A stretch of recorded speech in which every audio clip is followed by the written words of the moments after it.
food and drink and ghosts, and perhaps even a few murders. You're all invited.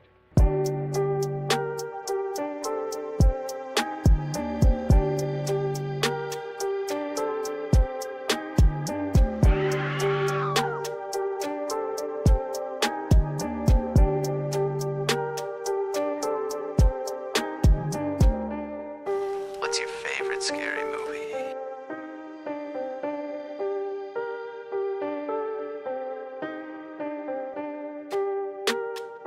We all go a little mad sometimes. Haven't you?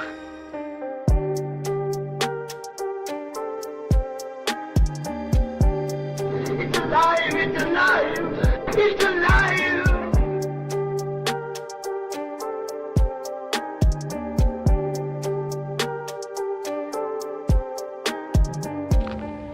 They're coming to get you, Barbara.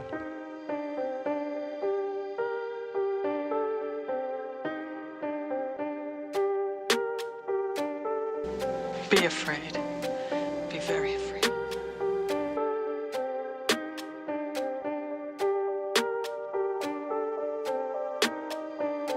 Have you checked the children?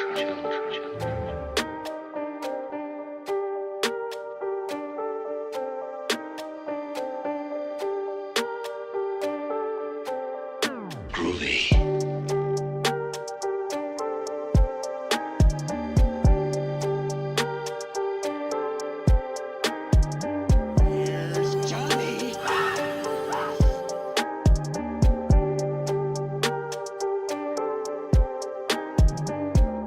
Whatever you do, don't fall asleep. Okay, we're live. Hello, everybody. Long time no see. I don't know if I remember how to do this, really. But we're back, and better than ever with another live stream. We're doing 2024 movies that we watched. Not every horror movie that was released in 2024, but all of the ones we got to. I think we have 39 movies or TV series that we got to. I think it's just under 40. Yeah, which is a little bit less than what we did last year. I think last year we went over the top and got like 57 or something. Mm-hmm. But still good amount, just under 40. Still a good amount of movies to get through and talk about. I'm sure there's a couple movies we watched together this year, but mostly we watched them separately. Like there was a handful. Count on one hand. Oh, yeah, easily. I think we went to maybe one or two in theaters. Yeah. Two, I think. Two total, which... and then I think we watched two together. And other than that, maybe there's another one that we're forgetting somewhere in between. But yeah, it's been a whole lot of us being busy this year and watching separately. And... Well, to be honest, I was at like, I think 4 or 5 movies in the beginning of December. Yeah. And so the fact, I think I got up to 27. Yeah. So I watched a lot of movies in the last month or two. And that was my contribution this year. I didn't contribute to horror at all in the beginning of the year. Busy getting married and planning a wedding and stuff and things. So yeah. Yeah. Is there anything we need to hit on before we get right into it? Well, we can hit on it. We could hit on it. Actually, first, let's tell the people what we're drinking. Because, of course, we're going to be drinking. It's the name of the channel. So, for myself, I got a bottle of whiskey. I've been working away at this for a while. It was given to me for free. Free alcohol is the best alcohol. Seagram's. That actually shows up on camera quite nicely. I expected it to be keying out or something. I guess I'm drinking orange things today. Smirnoff Peach and Sprite is what I'm drinking. Is that vodka? Peach lemonade vodka? Yeah, peach lemonade vodka. Gotcha. Yeah. That was so hard to get off. I've been working on it for a while too, considering like all the sugar was like kind of sticking to it. Oh, the lid? Yeah. Oh, yeah. You could probably see me struggling with the lid there for a few seconds. And oh yeah, that's one thing we don't have. Paper towels. I'm gonna grab it right now. I'm not going too far. I think they're down here. Oh. Yes. Ooh. I've been intentionally putting them back here so that Jordan doesn't have to run down and give us any again. Oh, yeah. Like, half the time she ends up throwing them to us on the stream. Anyways, there's some for now. Awesome. All right, and I'm mixing with root beer. A&W root beer. Here, let's get to the other screen. So there's our tier list. As usual, we got S tier, A tier, B tier, C, D, and F. We skip E because there's no E grade. Nobody in the history of any tier list has ever used an E That's grade. just not true. If they have done so, they're absolute madmen. It's just too many tiers. I guess at that Not point... necessarily too many tiers. I've seen tiers have, like, a lot of things on it. Yeah, true. But I mean... I don't know. I feel like you got to get creative with the names if you're doing that many tiers. You know what I mean? Yeah, Like- you can't just do A, B, C, D, E, F, G, H, I. Actually, no. Some football tier lists do that that I watch. A, B, C, D, E, Yeah, F, G? yeah, just like fantasy Why does it football get that power far rankings. down? Yeah, I don't know, because there's 12 teams in a league, and you have a bad team, so sometimes you just need to know the 50th best running back. Are we sure we're muted? We totally are. Good. Sorry, I had to double check because there's been far too many times where Where we've just been not muted for the yeah. first 10 minutes of the stream, and I didn't want to repeat of that. and that's been awkward. Yeah, that's awesome. Live again. Finally live again. Yeah. Careful what you say with him around. Oh yeah. You never know with that Brady guy. Fuck that guy. Yeah, Fuck him. Sorry. Anyways. he's a nice guy. Still, fuck him. So yeah, we got tiers. Yeah, he's pretty 90. cute. Anything over 90%, like 9 out of 10, or they're alive. We are alive. Yeah. We resurrected from Everybody the thought we depths were of dead. our basements. Everybody thought we were dead. We're kind of almost sort of dead. We're barely alive. Anyways, anything over 90% goes in S tier. This is how it all started. Okay.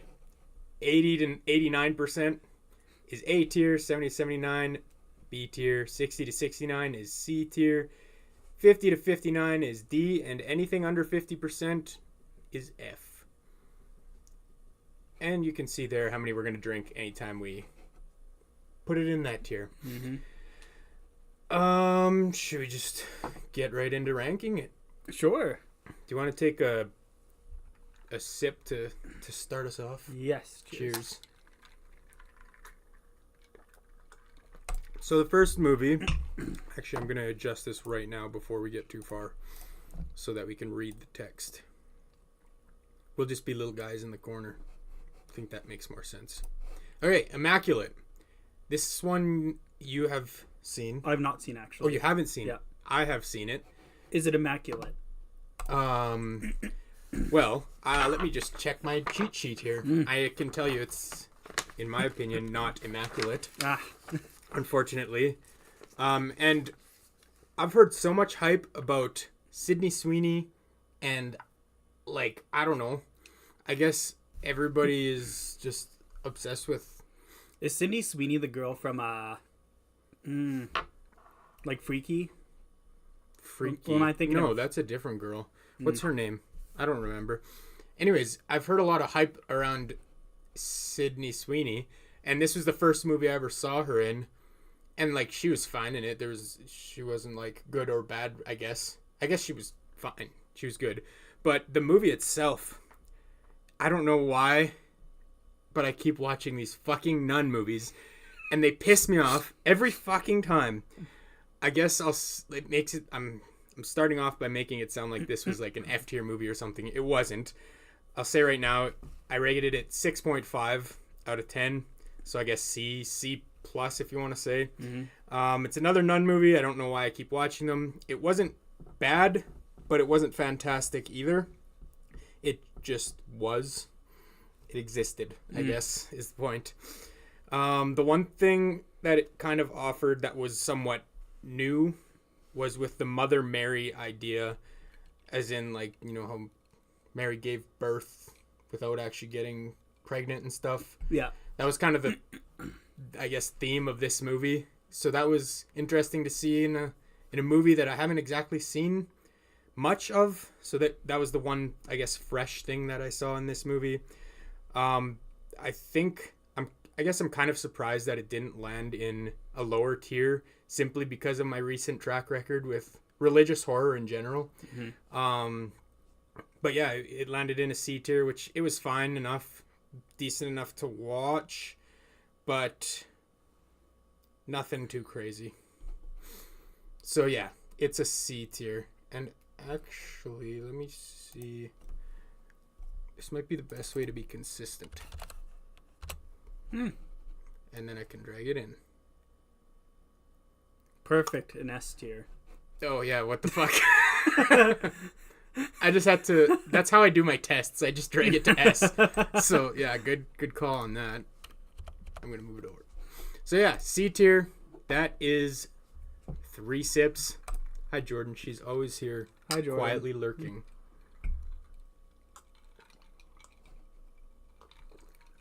That's my wife. That's his wife. All right. So first one down. Now let's move right along. This one is one that you have seen. I have seen Sting. That I have not. I've got to get out my notes, which is just on my phone. The future is now, old man. Sting is about a spider, clearly. I don't know. Could be, could be not. Don't really have much notes. Or is it about a string? What is that string connected to his string. arm? String? Did I misspell it? String. So, all in all, like, it was an average movie. Wow. I'm trying to think of, like, the main plot points, but I don't think there's really too much. Especially since I didn't really, like, make notes for this one. Pretty much it's just, like, a typical, like, big spider horror creature feature type of deal. Yeah.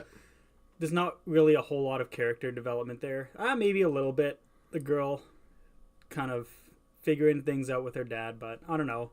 All in all, not super noteworthy. Not bad by any means. I'll put it in the bottom of B or top of C. That's your call. I haven't seen it. I can't sway you one way or the other. I'll put it in B tier, I guess. Putting it in B. That's not bad. Oh no. Shit. What happened? Be fooled. We're still here. Oh, okay, we're good. Oh, I can't type 1 anymore. Oh no. Oh shit. Okay, we're fine. Don't even worry. I forgot 1's my shortcut to switch between. You said B? B. I forgot 1 is my shortcut to switch between the cam views. Yeah. Fuck, I should change that because that's gonna be a pain in the ass. Should I quickly change that? Sure. Fuck it. Let's do it. I'm just gonna erase that completely. Apply. Done. See, that wasn't Easy. so hard. Was that from Peanut's bachelor party? Was what? Was what from? Oh, the video clip. Oh. No, it wasn't. Yeah. That's just our intro. That's a different story in general. That was awesome, though. Okay. So, yeah, that's 2 down. Take 4 sips. You're giving us 4 sips from Sting? Mm-hmm. Damn.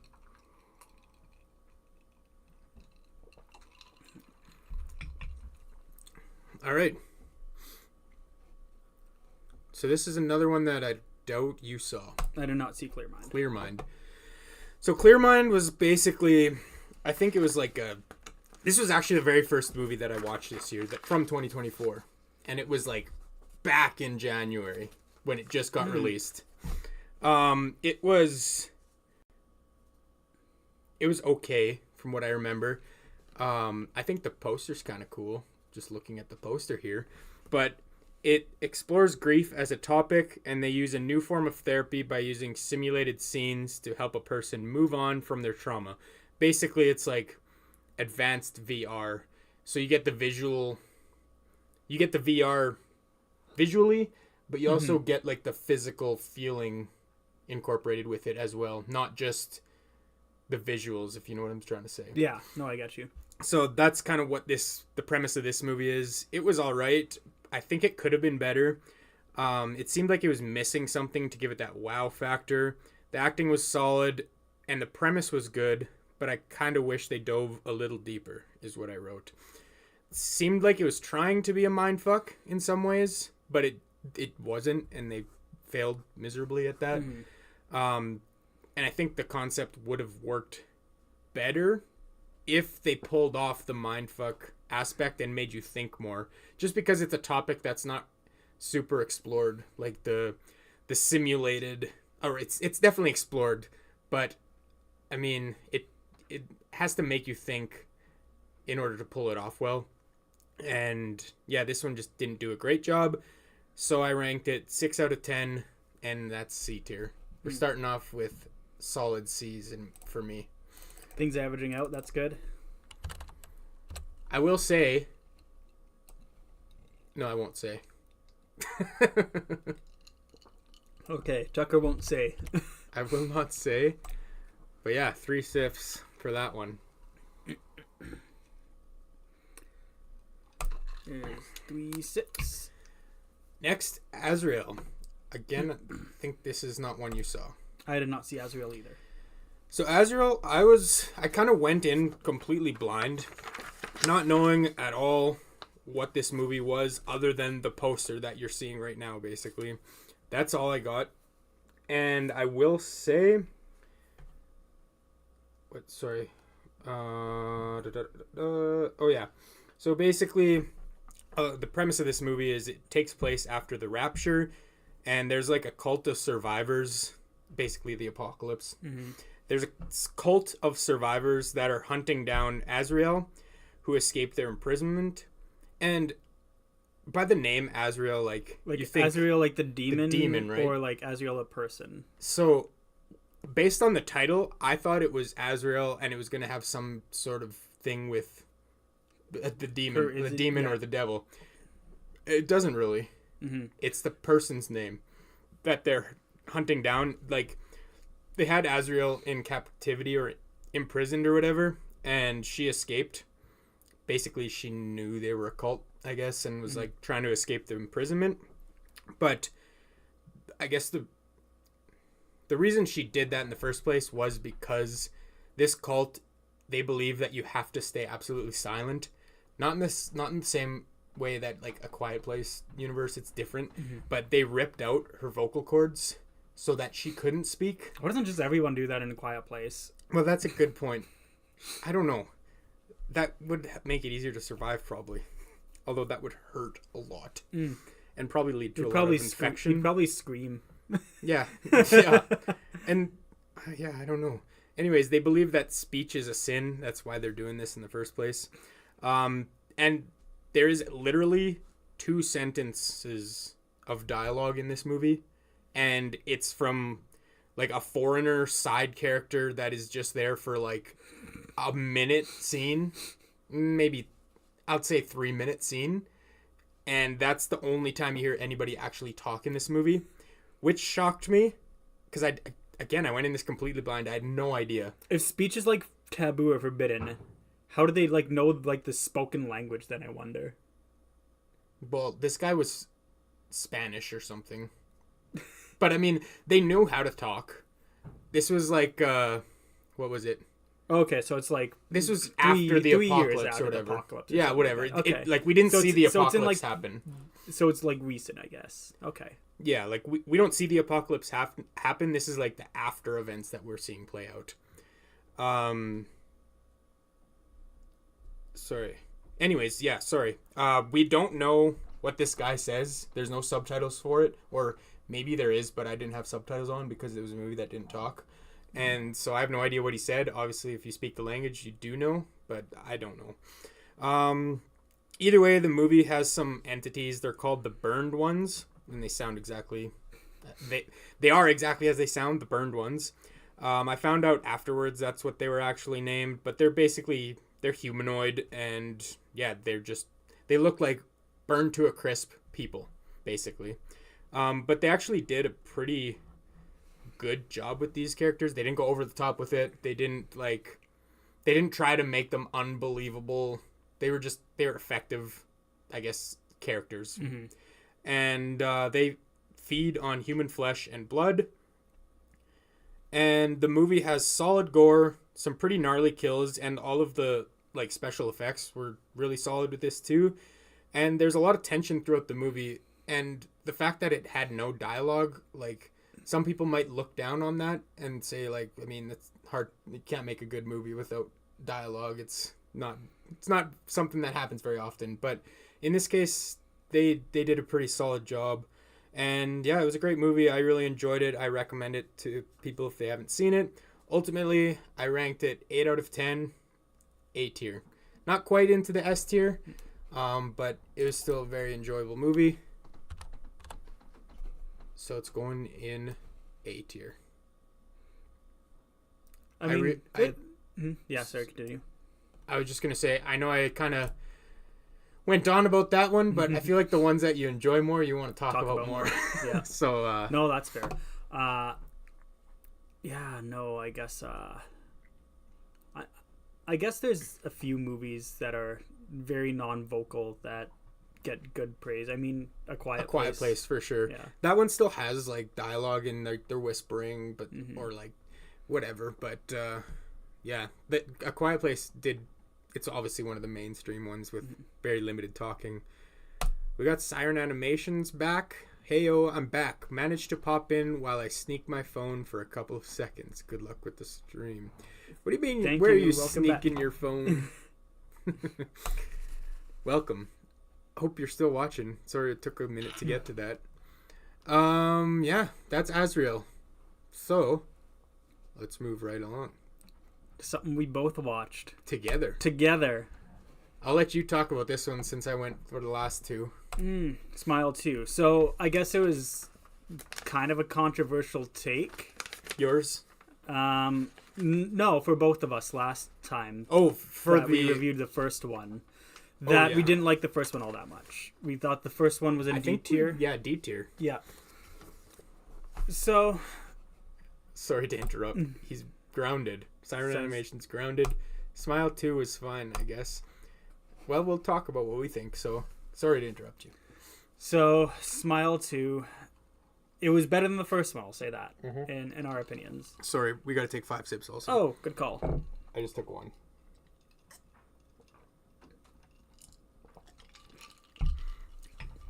Again, sorry to interrupt. Stop it.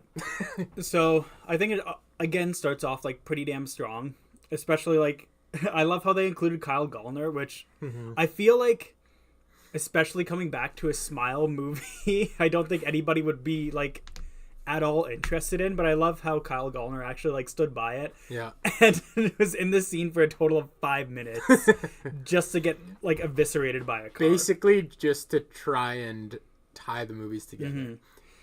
I think this one does a little bit more like things where we don't know if it's actually reality or not, such as, is the friend actually there? Is the guy that's trying to help her actually there?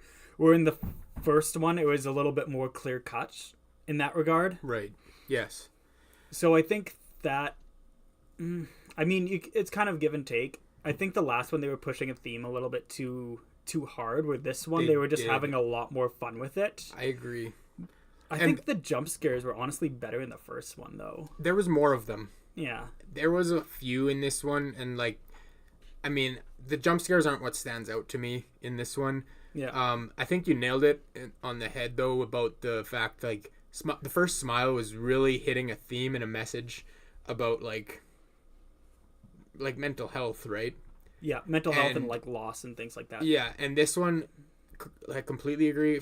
It still has those serious themes like drug addiction and stuff, but they also do have a lot of fun with it. I Not think the it's topic of done drug addiction, a lot but more tastefully. Yes, and it's like, or like it's not really like, not tastefully, but like, what's the word I'm looking for? It's done a lot more subliminally, I guess. That and it also makes not more sense, but it makes a lot of sense in my opinion on why it works for this movie with drug addiction. Like the fact that she's recovering she's a recovering drug addict and alcoholic as well.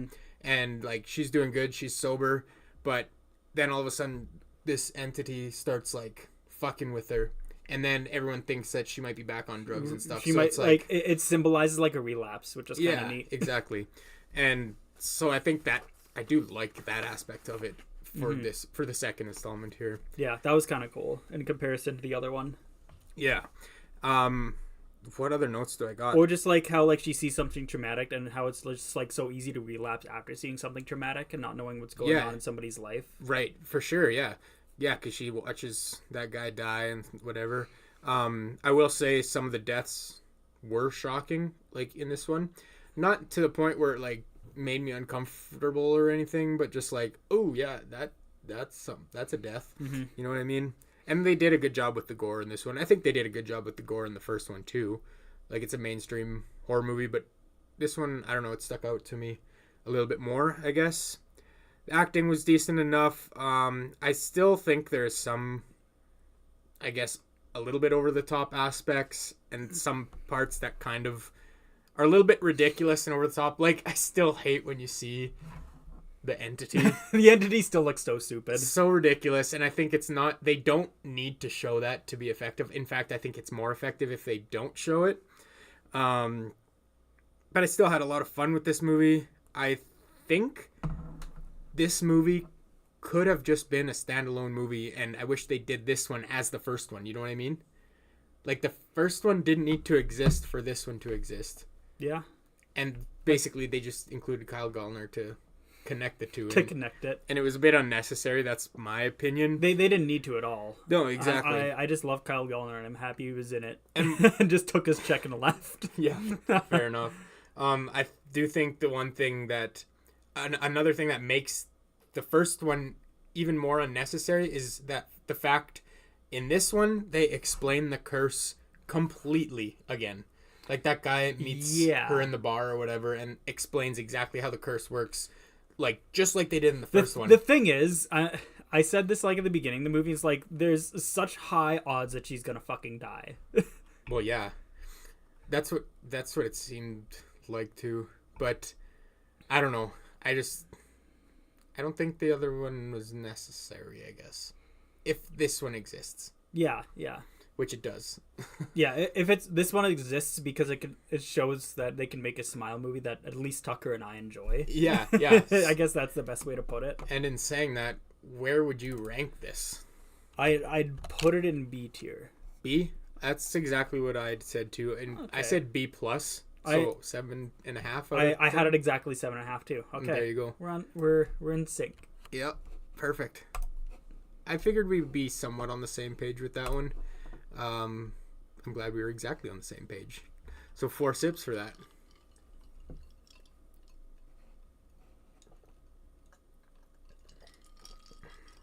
All right. One for you. Stranger in the Woods. Stranger in the Woods. Okay, I'm gonna go to my notes here. I have a few things to say about Strangers in the Woods for sure. This one I hadn't even heard of, other than the fact that I saw it on the streaming service we use, and that was it. And I saw that you had watched it, but I intentionally didn't watch it. There it is. Okay. I unfortunately watched it. Unfortunately. So the characters were written so unbelievably bad that it was quite frankly embarrassing. So I did like a little bit of research like on IMDb, which if you want to call that research, sure. But I was just looking at comments and directors and actors. So the writer is the main character, first of all. So it's pretty much a passion project, which generally that doesn't work all that well, especially when it's people that are highly unknown. So yeah, that was fucking brutal to get through. And yeah, the characters were just written so poorly. I'll get into another example here. So one example is there's one character in the movie who turns like some typical nice guy into, they tried to basically make it that he's the most hated person in the entire movie. And it's like, oh, there's big reveal. And it's like, okay, but there's no lead up for it. There's no breadcrumbs to figure out where you got from point A to point B, and just made him into probably the biggest asshole you could try to just for the movie's sake. And that's pretty much that alone. which I didn't really like. It was so hard to watch some of the characters. They were just so uncomfortable. And it's like kind of like watching, what do you call it? Like Texas Chainsaw Massacre, the Sawyers, but it's just like done like kind of badly, and he's just like really awkward. Like, I think he kills a bird or something like that because it doesn't shut up during a family dinner. So either way, I looked it up on IMDb. When I was doing that, I read some of the comments. They were either really, really negative or really positive, and all the positive ones were like, oh yeah, this was really great, the cinematography. And you could clearly tell that it was just like friends of the director. Was this like a small independent movie or something? It must have been. Yeah. I didn't really look at the budget or anything like that, but I looked at the movie, and that's way more than enough. So the director went around and told all of his friends and family, hey, go leave a review, I'm getting shit on. Me and this person. No, it was before. It was the movie was like not really released, but it was like the first like few that were on there was a comment, and then it was screened big, and then people started to shit on it. Gotcha. Because they're like, hey, maybe you should get good reviews on what is it, IMDb first or Rotten Tomatoes, so people will watch the movies, because they're like, oh man, this movie's rated really good, and then just whoosh, straight down into the ground. So in saying that, where do you think it goes? I think it goes in A tier. What? F tier. Okay. I thought you were just pulling one off on me here. I was like, what do you mean it's going in A tier? All right, well, we're doing a dice roll. We got a dice right here. Unfortunately, you won't be able to see what we roll, but you got to take our word for it, because we're not liars here. Yeah, you roll for this one, since it was your movie. movie. One. Convenient one little sip. I'll take it, even though an F tier movie deserves, like, you need some drinks to get through it sometimes, but all right, that's Stranger in the Woods. I guess don't watch it.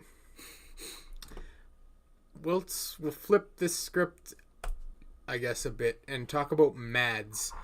I'm excited to talk about this movie.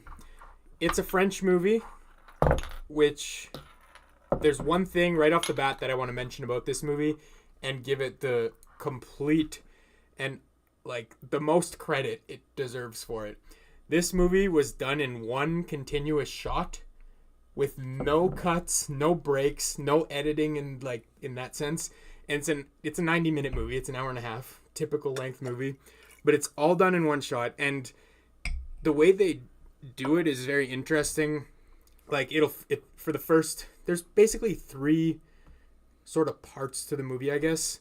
The first part follows one character, and then he meets up with his group of friends, and then it ends up breaking off and following the girl, this girl from that same group of friends, who then breaks off, like they get split up at a party or whatever, and then it starts following her, and then she meets up with her best friend, and then they get split up, and then they start following her best friend, and it follows the 3 of them in a different parts of the movie. Okay. So then one actor at one point or another can get just like a glass of water. Yeah, exactly. And come back to the movie. Yeah. I'll just interrupt and say the guy on the right has a cute beard. Am I on the right in their point of view? Yes, you are. You do have a cute beard. I'd agree with you. You got a cute beard. The guy commenting has a cute beard. Yeah. Anyways, back to this movie. So not only was it done in one continuous shot with no cuts, but the acting was solid, and nobody flubbed their lines, nobody screwed anything up, and it was all believable. And so it is a French movie, I guess. I'll say. So you can't really tell. I can't tell if they flubbed their lines, I guess, but when they were screaming and fearing for their life and stuff, it was absolutely believable. And just the way that you can tell if somebody screws up their lines or something, and then they kind of freeze or whatever. If they did screw up their lines in this movie, they did a fantastic job of covering it up. Go back 90 minutes. We're doing it again. You got the final shot wrong. So, and fun fact, I actually looked it up. They did it 5 times. So I guess so it's an hour and a half times 5, whatever that is. They did that, and that's all they did for recording. and they ended up using the first take. No way. That's what I read. Wow. I didn't do a ton of research about it, but that's what I read, and so again, just super impressive. Their fear and emotions, like I said, was super good. The story was pretty interesting, and it did keep me interested for an explanation. And I kind of like the way that it ended, in the sense that it left everything kind of open-ended in a bit and made you think about what was going on. And I mean, there's only so much you can do with one continuous shot and very limited editing.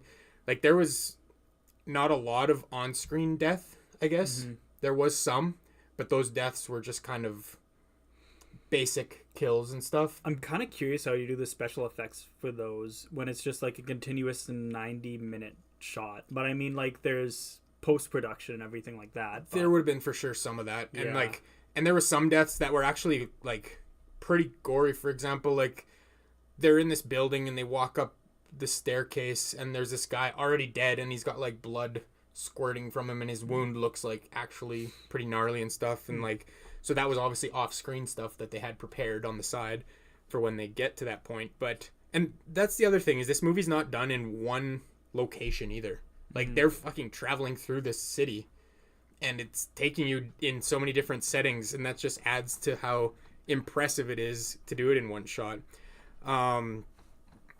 But overall, like, I think the long continuous shot also made it feel more real.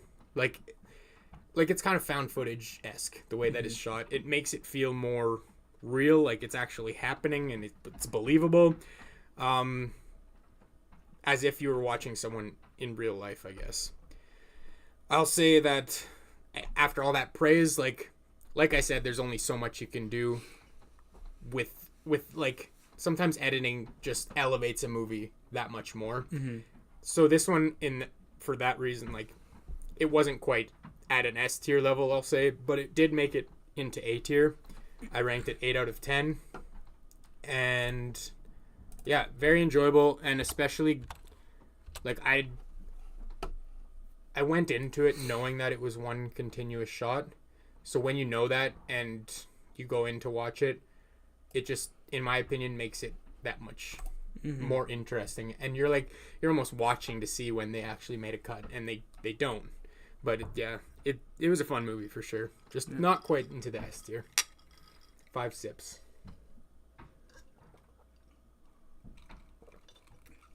For the guy with the cute beard in our comments. All right.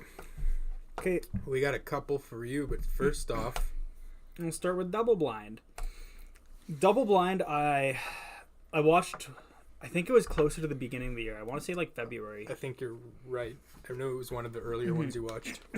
So basically, it's, in short, Freddy Krueger. They took medication, and pretty much if they go to sleep, they'll die. So they have to stay up for an absurd amount of time, so they start hallucinating. Right. Everything with that. I'm gonna say this right now. I don't remember too much from the movie. So, and with saying that, I remember it being like actually all right, but it's B tier. I'm gonna see. I guess the main takeaway is,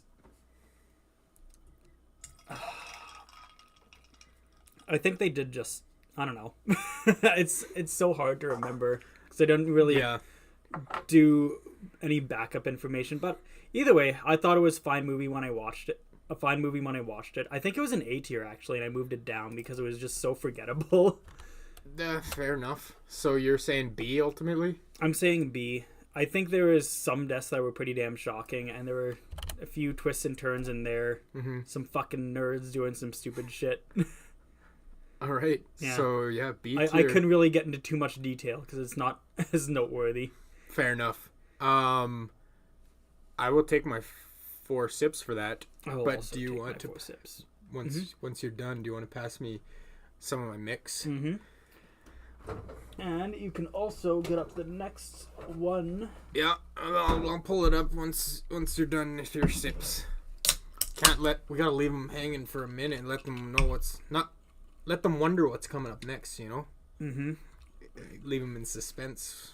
The next one, it's amazing, guys. You'll never believe what's up next. I still have to take my 4 sips. Oh, okay. I'm just... No, I'll wait for you. I got time. You're going to wait for me? Yeah. You got time? Yeah. Are you sure? I don't have anywhere to be. All right. Well, I'll pull it up while I'm taking my 4 sips. Here you go. This one's yours. Squid Game Season 2.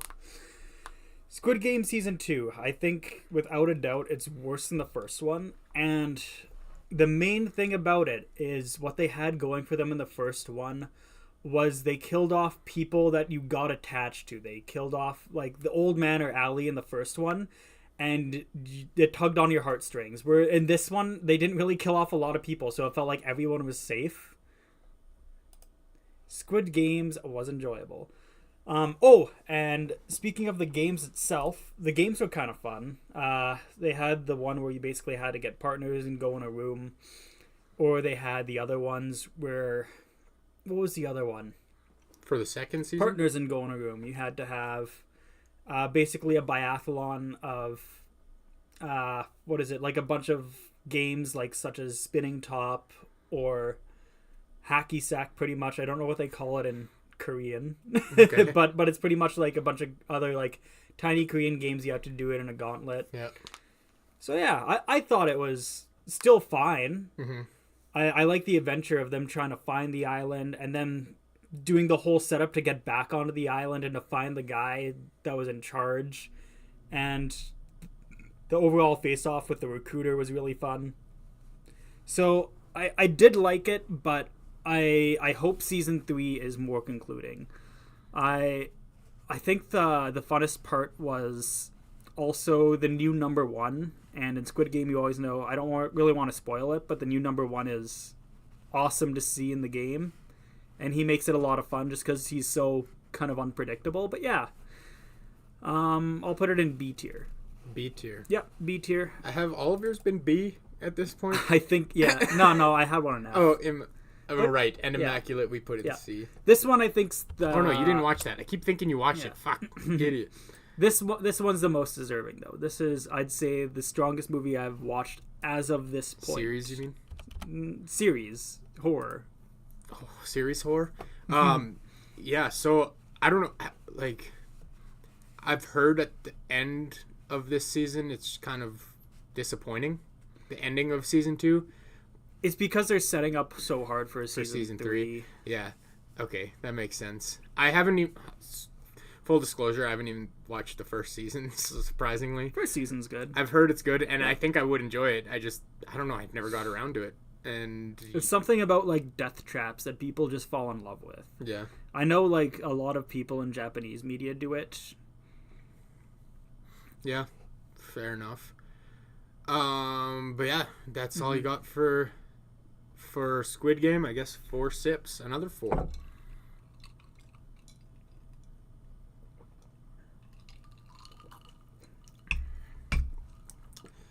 And I guess this is another series we'll talk about. I guess I'll talk about. Have you seen it? Teacup? Teacup. I have not seen Teacup. Have you heard anything about it? I've heard of Teacup. So I went into this only knowing one thing, and it's the reason why I watched it. Mm-hmm. James Wan was the producer.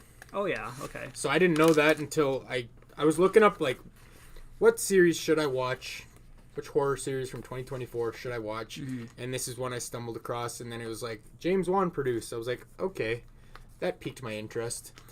And I think that that alone it was a sign not to watch it, because that was the only thing I had heard about it, was that James Wan produced it. So was it a TV series? It was a TV series. Okay. Or, yeah, it's like was it 8 episode series or 6 episode? I think it was 8 episodes.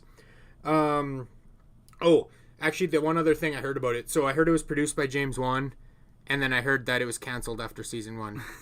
So I was like, okay, clearly I might be regretting this decision to watch it. But I was like, well, it's James Wan. It piqued my interest. We know we're both big fans of James Wan stuff, mostly. But I understand why the the show was canceled, it was pretty boring throughout the whole show. They did struggle to keep my attention on like the plot lines that were going on. They would show random things that would be like, it would make me think like, okay, this is going somewhere now. This is, we're getting somewhere. This is interesting. And then that's it. Like, they just didn't go anywhere with it. It was just a quick, I guess, image that they showed, or like a short scene that played out, and that was it. And I was like, I was disappointed that it didn't lead anywhere. And like, as a result, there wasn't a lot of horror going on in this series, which again kind of was disappointing a bit. But I guess due to those sparse moments that were like, they piqued my interest and made me interested or intrigued onto what was going on, I couldn't put it in F tier. I had to put it in D tier, just because of those few moments here and there that ultimately made me keep watching. That was like, okay, let's see where this goes. But it never went anywhere, so that's why it's still D tier, but it's not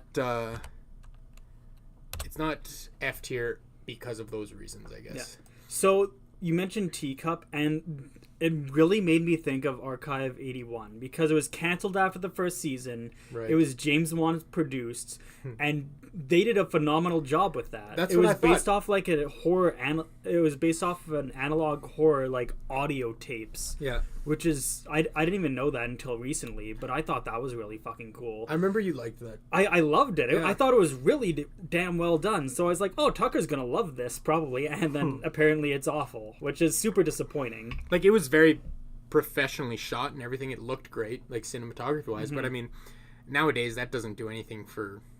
Like, it helps a movie, but it doesn't make a movie, I guess, is what I'm trying to say. Or a show in this case. Yeah. But yeah, that's Teacup. I don't recommend it, but someone might.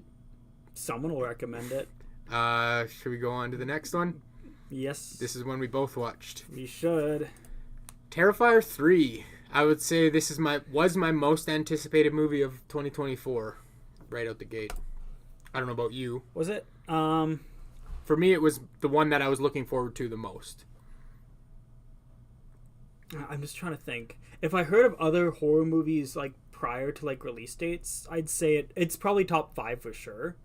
But a lot of other ones I was also interested in, especially when I first like learned about like some of the like backgrounds for other movies. But we'll get to that. Yeah, for sure. But yeah, no, I was really excited for this just because I knew it was going to be exactly what I expected. Well, that's what you get with Terrifier, right? Yeah.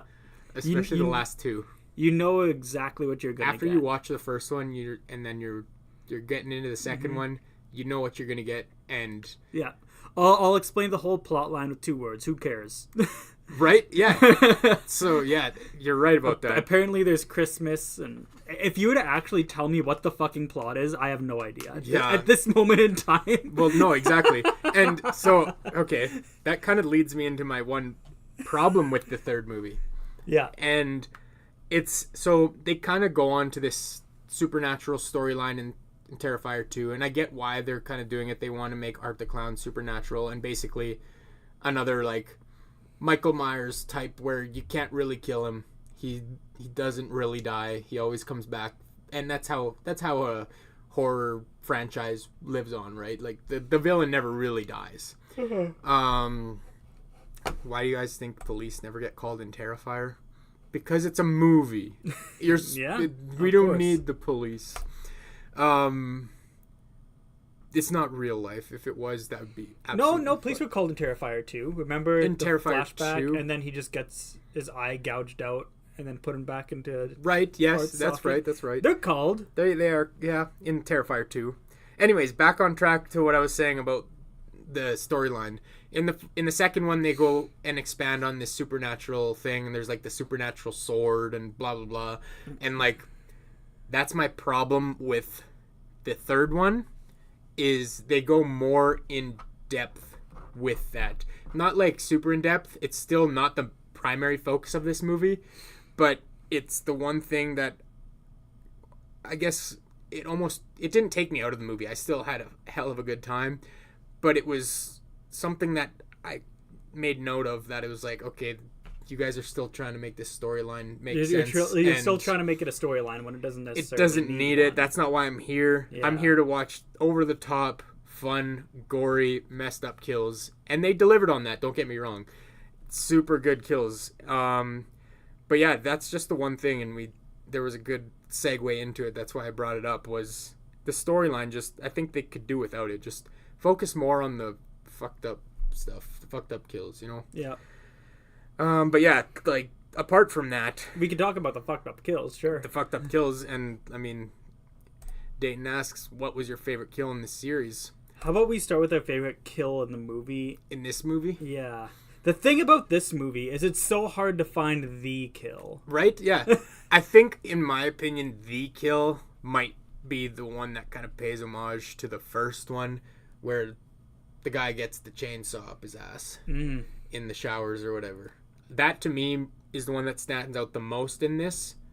But, like, there's so many over-the-top kills that deserve recognition, you know? Yeah, the ice one. I think my favorite from all the Terrifier movies would be From all of them? Specifically this would one? probably be the Terrifier kill from 2. I think my favorite one in this one was the rat one. That was a good kill, too. Jamming for sure. it down her throat and sending rats down there to crawl out of her body. Yeah. That's pretty fucking brutal. Even though she was probably dead by the time that thing went into her Still, mouth. it was that was either a way, really cool kill. When you say the kill from Terrifier 2, to answer Dayton's question, you're talking about the salt and bleach kill. salt and bleach, That just everything gets in between. dragged on for so Yes. long. Yeah, I think I have to agree that would be my favorite of the series. It's just so ridiculous and brutal, and that's probably my favorite one in the series as well. Yeah. But I heard that he was wondering, or whatchamacallit, I heard that he watched the Terrifier movies recently. Dayton, Yeah, with his fiance. nice, good. Did she like it? Did she enjoy it? I don't think Jordan would like it if I watched it with her. She absolutely wouldn't like it, actually. But yeah, in saying that, where would you rank Terrifier 3? In the tier list? Yes. S tier. You do put it in S tier, hey? So this is where I'm willing to put it in S tier. I did rank it A+. Specifically just because of the one note that I said about the storyline and how they still try to keep forcing that in. I mean, so here's the thing though. If you're thinking of forcing a storyline in, you can make such more of an argument for Terrifier 2 for that being a gripe with it. Because you ranked you're Terrifier right. 2 higher. I think you rated it your best movie of that year. I put it in S tier, yeah. But my main thing is I felt like they really went hard for it.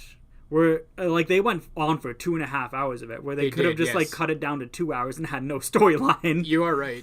You're right. I think I did have that gripe with it, but just the fact like the kills and the over the top shit, it made it S tier for me But like in this one I was going in expecting that. Yeah. And so knowing that I'm going to get that, the fact that they kept going on the story that's literally the only reason why I knocked it down. Yeah. But like I said, I'm not at all upset by putting it in S tier. And you basically swayed me to put it in S tier based on your logic of the second one. I do think... And I completely agree. And I got exactly what I wanted out of Terrifier 3. I will say that Terrifier 2 is superior though. I think so as well. Yeah. Terrifier 2 is my favorite one. I feel like it's just so much more memorable with the clown cafe and everything like that. That's right. There's a lot of scenes that stick out like that. And so is it weird to think that if you have one kill in the movie that's so over the top that everybody remembers it and everybody's speaking about it, or if you have 3 in Terrifier 3, everybody's just like, oh, which one do we talk about? So nobody really talks about like the kill in the movie. Maybe. Like you might you might need that. which is weird, right? You might need that one over the top kill that just like absolutely sends everybody into that conversation, right? But and Terrifier 2 does that. Like I don't think they're honestly all as good as like the 1 and 2, and I think that's just me speaking. It could be just bias because there was something like certainly over the top where there was just a lot of things that are really close in here. But I do think the one kill in Terrifier 2 is better in comparison to all three of these ones. Mm-hmm. Yeah, I agree with you. But maybe they didn't do an over-the-top one, but maybe because they didn't, just three of them felt like it. T2 with the salt on all the cuts. That one made me cringe. Yeah, that's for sure. Yeah. And then the bleach being poured on too. Still being alive. Yeah. And arm ripped off, scalped. Super unrealistic that she's living after everything she went through. And I mean, whatever. It's for the movie. But put salt on the wound so it stops the bleeding. Yeah. Yeah, no, that's definitely one of my favorite kills in all of horror, period. To be honest, not just Terrifier series, but definitely up there as one of my favorite, at least most memorable kills. But yeah, anything else to add about Terrifier? I guess we gotta take our 6 sips, unless you did already.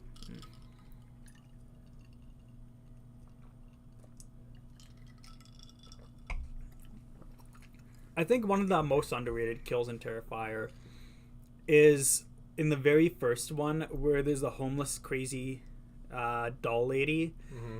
And then Art pretends to be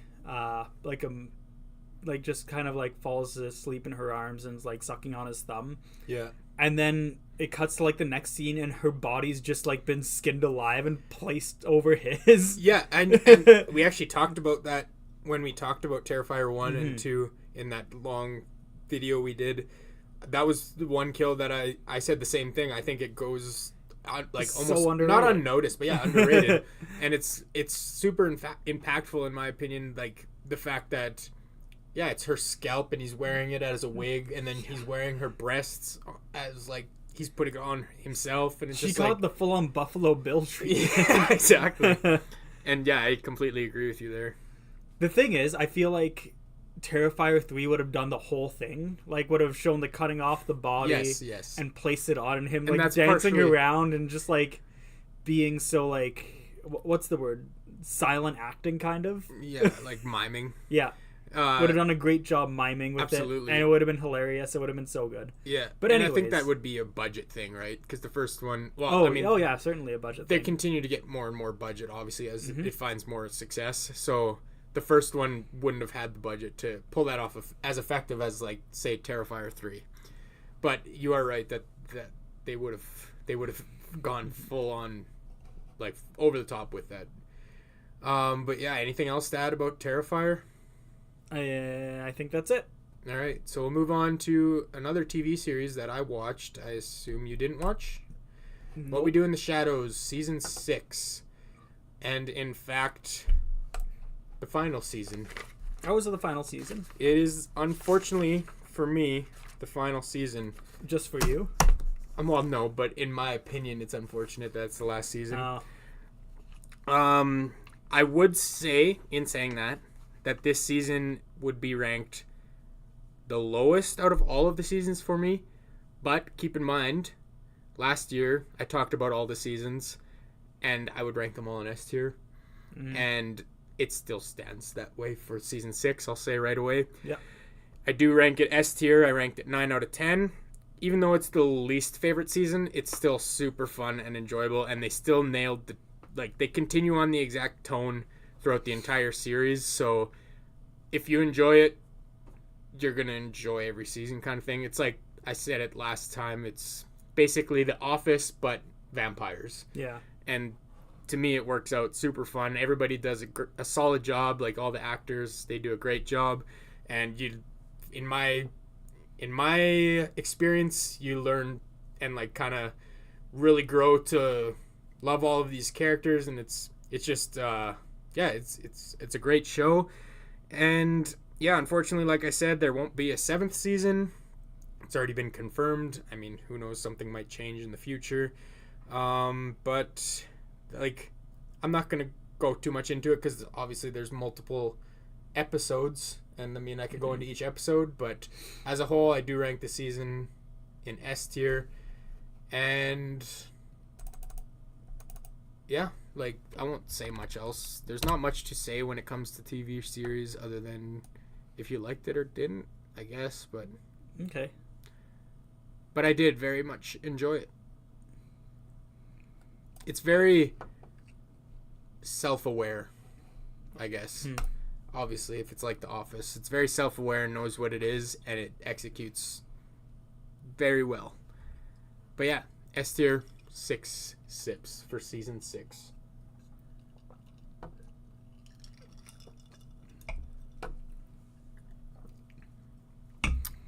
All right. You watched this one, hey?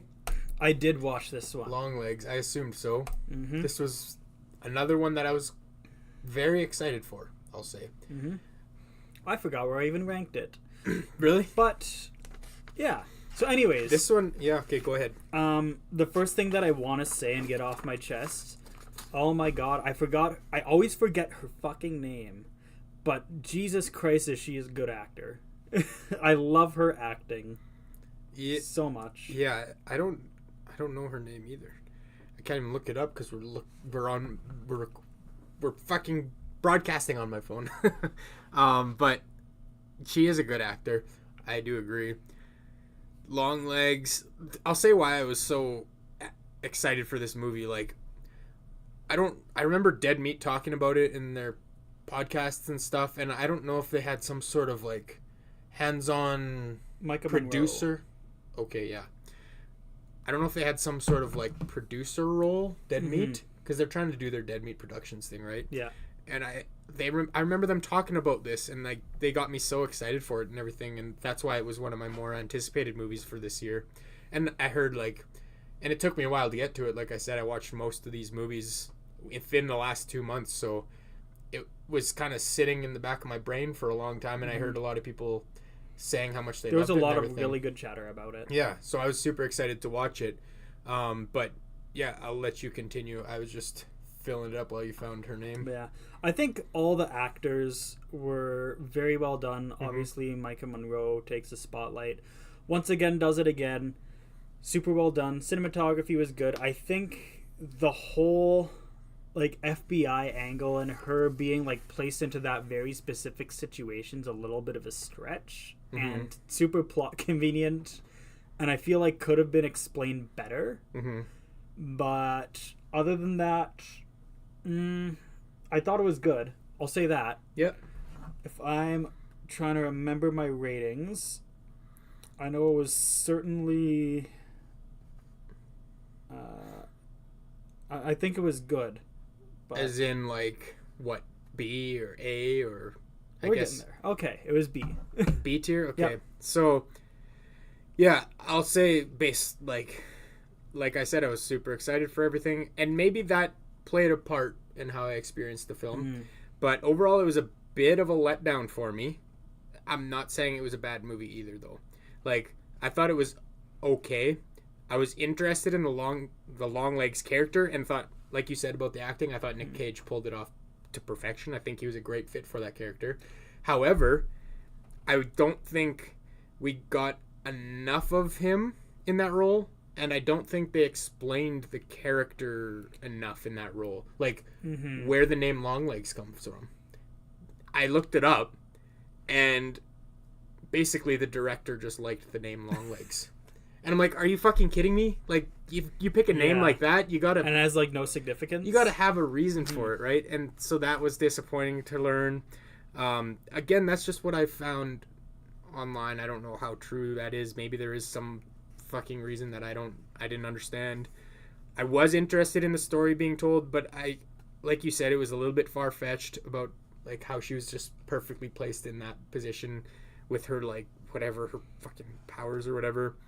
And ultimately, I think the movie was lacking a bit in, like, action or stuff that was going on, you know? Like, yeah. And I think that held it back. It certainly had potential to be great, especially with all of the great acting and all of the interesting characters that ultimately, in my opinion, weren't fleshed out. But I think it just missed the mark a bit. It was still entertaining and a fun watch, but not good enough for me to put it above C tier. I ranked it 6 out of 10. Okay. So you put it B, like I put it nearly an A. Okay, so it was 7.9. Yeah. Okay, so I think it should end up in B. Yeah. But yeah, no, I thought it was, which I'm not, very gripping at the end too, like learning the whole like mom is in on it twist. Oh, spoilers, sorry everyone. But yeah, no, I thought it was good and gripping, engaging through most of the movie. I don't think there was really too many moments that I was like kind of bored with it at all. Yes, I thought it was a fun watch overall. Yeah, and I wasn't bored with it either, and I think ultimately that's why I'm not upset with it going in B. Like I said before, I think my anticipation for it and going into it with super high expectations maybe brought it down a peg for me. I'm also kind of curious, like, what was that like ball in the head thing? That was kind of interesting, and like if that actually had like something to do with Satanism, or if that was just like some sort of like otherworldly control, like. So that was kind of interesting. Yeah, true. And there were certainly interesting parts. And again, I just wish they expanded more with some of those things. And we got to see Longlegs more or whatever. Or like, yeah, I don't know. I think they just... There's a few marks they missed, I feel. Yeah. But yeah, 4 sips.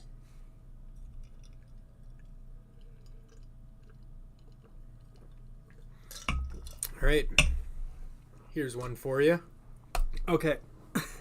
Here's one that might surprise you a little bit. Okay. Let me say before you go into it what I was thinking you would rank this as. Okay. I thought, and I have no idea what this movie really is about.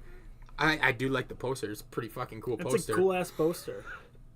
But I figured that was all it had for it. Was I kind of thought it might be F tier, maybe D tier. Okay. So I'll say that. That's what I assumed before you go into any details. Yeah. So right off the bat, I'll just go in to say this.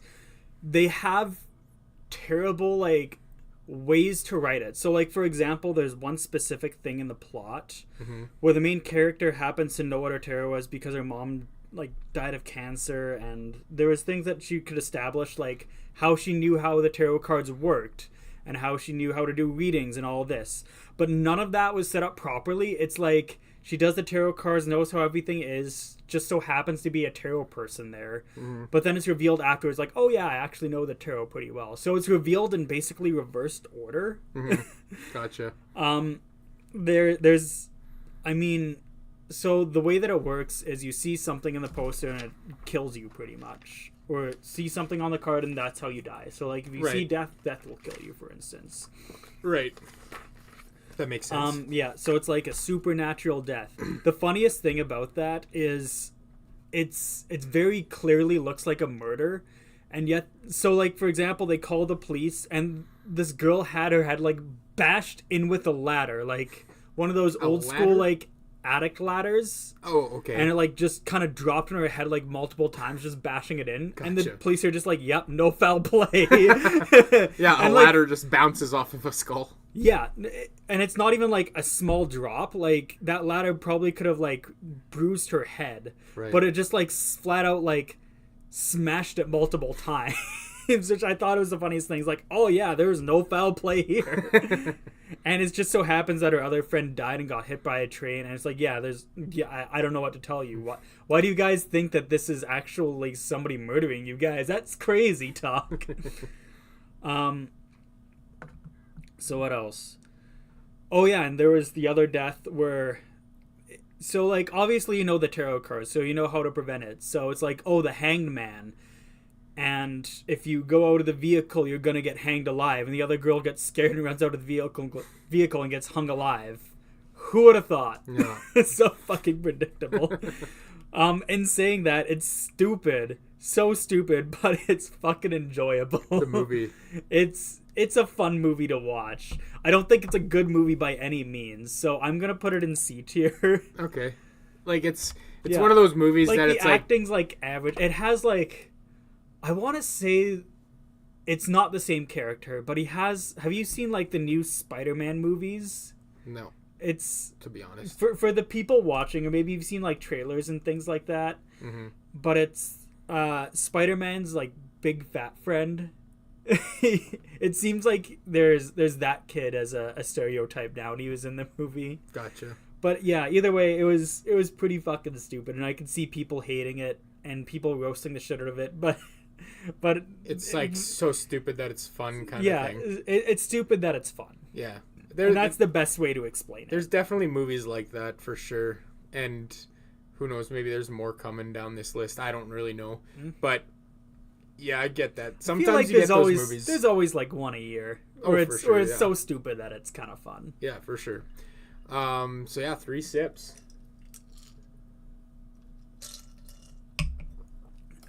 Take another sip, make another drink. All right. So yeah, that was Tarot, and now we'll go on to one that I watched that you did not watch. I don't think you watched. Winnie the Pooh. Blood and Honey 2. Did you watch it? This one has Piglet and... Did the other one have Piglet? The other one had Piglet. This one has Okay. Tigger. Ooh. We never got Tigger before. Oh, no, Eeyore is the one that died. They ate Eeyore. And they have Owl as well. Okay. I can't remember if Owl was in the first one or not. Here, I'll say this.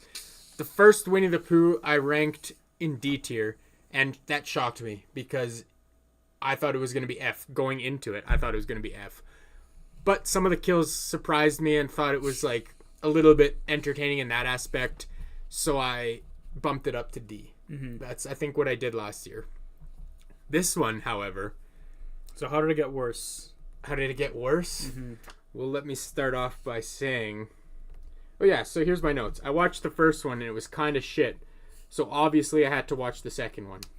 And holy shit. This movie was bad. As far as a slasher goes, it was actually really good. Actually. Really good. And I thought this one would be one that kind of surprised people. It's got exactly what you need for a slasher film. It's brutal, but fun kills. Right from the opening sequence. The solid, like, it has solid special effects and gore for the most part. There is some, like, special effects that were, like, not great, and they were kind of ass, but a lot of them were solid, and it's almost like they picked and chose where their budget went.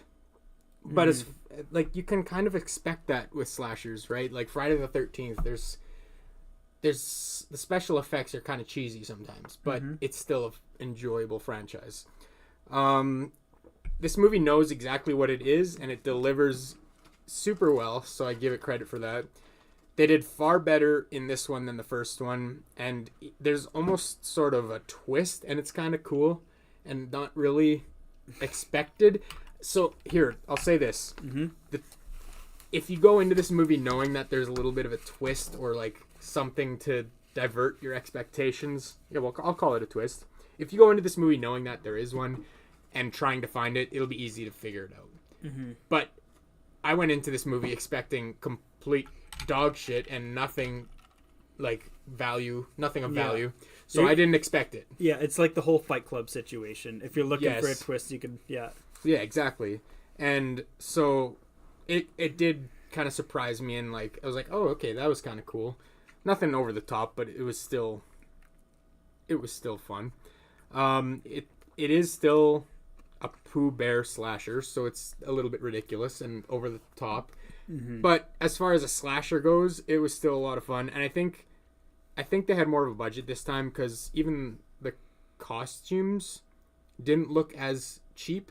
Like in the last one, it just looked like Pooh Bear in a mask and a guy wearing a fucking plaid shirt, and it looks a little bit better now. Okay. So, and some of the other effects you get too, like some of the other characters, the introduction for Tigger was cool.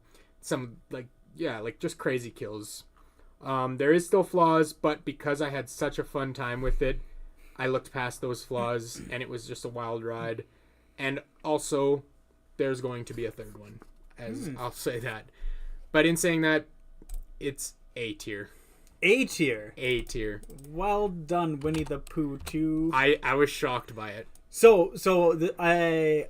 While you were reading that, I had to look at the IMDb ratings. Yeah. Because I'm an IMDb fiend, if anything. Yeah. They were good. Yeah. Sorry. No, they were like 4.7. Oh, why did I say they were good? Yeah, no, they weren't great. They weren't great. That's fine. They were better than Winnie the Pooh 1. But anyway, it was better than 1, and I don't know. I just had a ton of fun with this movie. Tucker's just tricking people into watching this movie. No. It's so much better than the first one in every aspect. You don't even need to watch the first one to enjoy this one. I don't know. It's like the way that a lot of people. Do they have like the same main character like Christopher Robin? Christopher Robin's in it, yeah. Okay. He needs to be in it for the twist. Mm. But anyways, yeah. I don't know. I had a lot of fun with it. And this would be a good one to get a group of friends over and watch together and make a drinking game and just make fun of it too. And it's just, I don't know, the kills for me was what made it fun for me. But yeah, that's Winnie the Pooh. Blood and Honey 2. Nice little jingle. I guess so. All right. You watched this one. I watched this one. Everybody watched this one. This was one of the most talked about movies of the year. Mm-hmm. Absolutely. I'll let you start because I just went on and on and on about Winnie the Pooh. Fuck, I don't even think I have Any notes? great notes for this. I don't think I even really need great notes for this. Fair enough. Nope, I got a rating. That's about it. Substance 2. What can't... Substance 2? This... Just the substance. So the substance. What can't I really say about this movie? Mm. So Before good. you start. Uh-huh. Okay, yes, so good. Cliffhanger, I guess.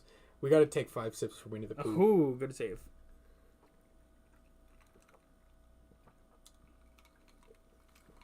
And while you talk about the substance a bit, I'm going to refill. Can you pass me another mix before you go on?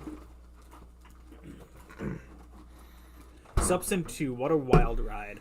I love people trying to like go back to like the David Cronenberg thing and say like, oh man, this is the new David Cronenberg movie. Where I feel like this is the only, like, I don't even think it's a David Cronenberg movie, but it's it's body horror. It's the closest thing to it that we'll get. And I feel like there's many more layers towards the movie as well that I think it's stunningly well. Soundtrack's good. It shows the kind of the story of aging. Oh, fuck. And... No, you're good. Keep going. You're making me nervous. You're fine. The story of aging and how that plays an effect on the human body and how everybody wants to be young again until they are young again and being happy with kind of what you have and basically being like, oh, I wish I was 18 again when you're like 24. It's like, grow the fuck up. And that's like kind of the comparison of this movie. Like, she's still like pretty dang young. And it also she's kind of turning 50, right? But she still looks great for her age. Absolutely. And Don't everyone get me will wrong. say that. Yeah, for sure. But it's and people like kind of like it kind of shows like the male gaze in a way where it's just like, oh, the male like guys want to see this guy's kind of fucking disgusting. But then at the end of the day, there's like still the one guy that likes her. Yes. Soundtrack and it's was somebody good. From her past. The body horror was good. Yeah. And I feel like she's just looking at herself now. It's like, oh, I'm so fucking ugly. It's like even today at work, there were people that's like, man, I feel like my hair is like sticking up there.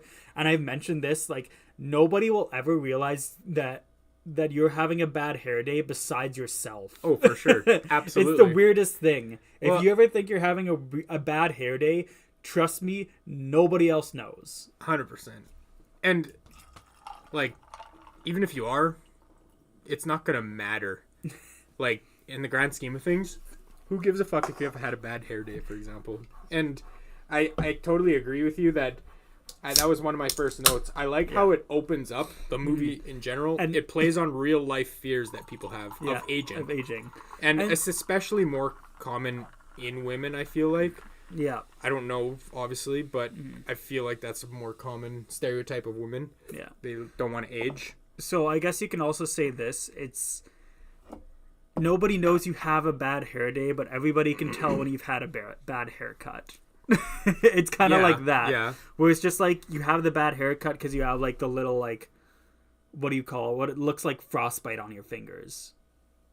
Is kind of what she developed in the movie. Oh, like, well, yeah. Yo, okay, that's the analogy. That's kind of the comparison I'm making. Sorry, I got you. Yeah.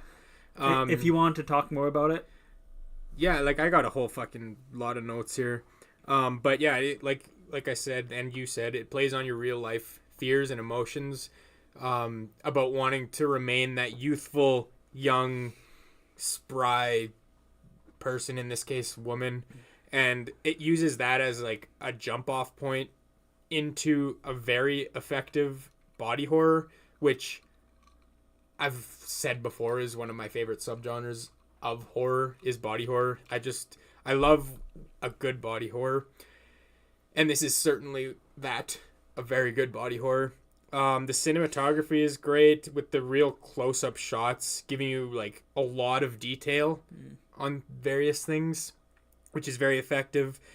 They build up on the tension and the intensity super well as the movie continues. It's 2.5 hours long, which went by so quickly for me. I mean, in my opinion, it was like Terrifier 2 in the sense that, yes, it's a long movie, but it blew past with no... Like, it didn't take effort to watch it, you know what I mean? Yeah. It was effortless watch in the best way. And I think because it ramps up the intensity and builds on the tension and gets, like... It develops into this super gory thing that's very effective. That's why it doesn't feel like it drags on. The effects are solid. The storyline works extremely well. I think Demi Moore fills that role perfectly. And I love this movie. Couldn't get enough of it.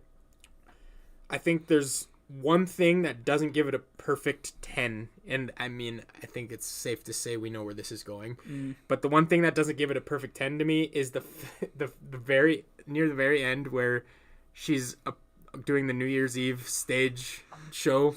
And she's like going through all the crowd and all of her like peers and coworkers and like all these executive people in charge of running the show are like, yeah, you need to get on the stage, go, go, go. And she's wearing this fucking paper face. It's just like, I think it's just symbolizing that it's not like that it's not real. It's just what she's thinking people say, because she's like, I'm beautiful. You might be right on that. Yeah. But just the fact that, like, even when she gets on stage finally, like, nobody's reacting immediately until the fucking the paper face falls off, and it's just like, everyone starts screaming. Then I'm like, okay, this is a little bit ridiculous, but at the same time, it didn't take me out of the movie at all. Mm-hmm. It's just the one minor nitpick that I had that didn't make it a perfect 10. And in my opinion, it's pretty safe to say that there's always something in a movie that doesn't make it a perfect 10. Like, there's always some minor little thing that just like sticks out at least in my case, it sticks out as like, okay, it's not a 10 because of this minor little thing. I never really nitpick about that, but either way, I thought the movie was really damn good. Yeah, absolutely. And I mean, obviously, it's S tier. Yeah, I don't think we can really contest that at all. So good. For sure, I think it was my movie of the year. It's up there for me, yeah, for sure. I have to look at all the movies Once again. we're done, we'll go through for sure. But yeah, I love the theme of kind of reaction. like love yourself until you realize that it's too late. And yeah, like it was right from the beginning when they're like talking about how. And I love how it's all self-care until she turns her back on her body, and then she just becomes an absolute mess of a person. Well, yeah, and that's because it's like, of course you want to live more of your life as that youthful, like you feel great, you look better than you did in the society's eyes. And so, of course, you want to live in that body longer and more often. So, of course, she's the one that's abusing this whole system. The substance. She's abusing the substance. Yeah. And that was obvious how that was going to play out, but it just, I don't know, the way they did it was super, super well done. And everything about it, I loved it. Anything else to add? We have to take 5 sips. 6 sips. We have to take 6 sips. That's a good thing to add.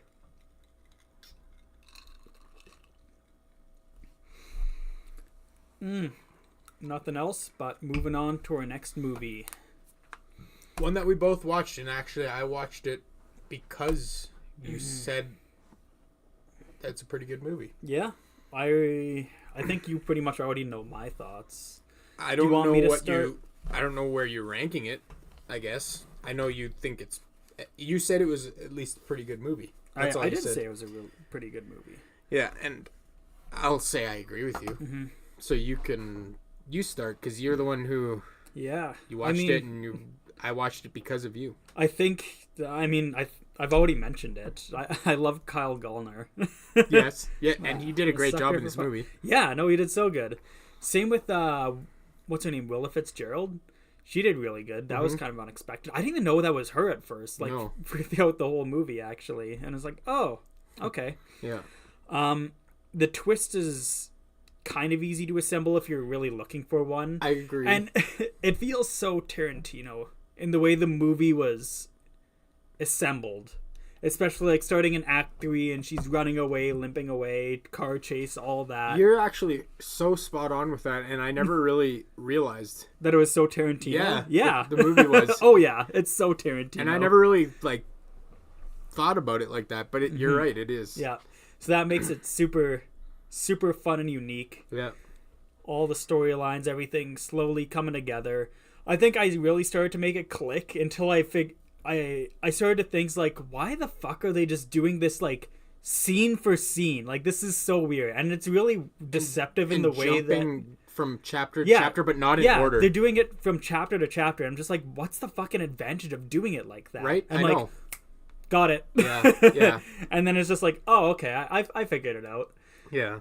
So either way, super fun. Definitely. What else was I gonna add in? There was something else. Either way, I just thought it felt like a really fun, wild Tarantino movie, and yeah, go for it.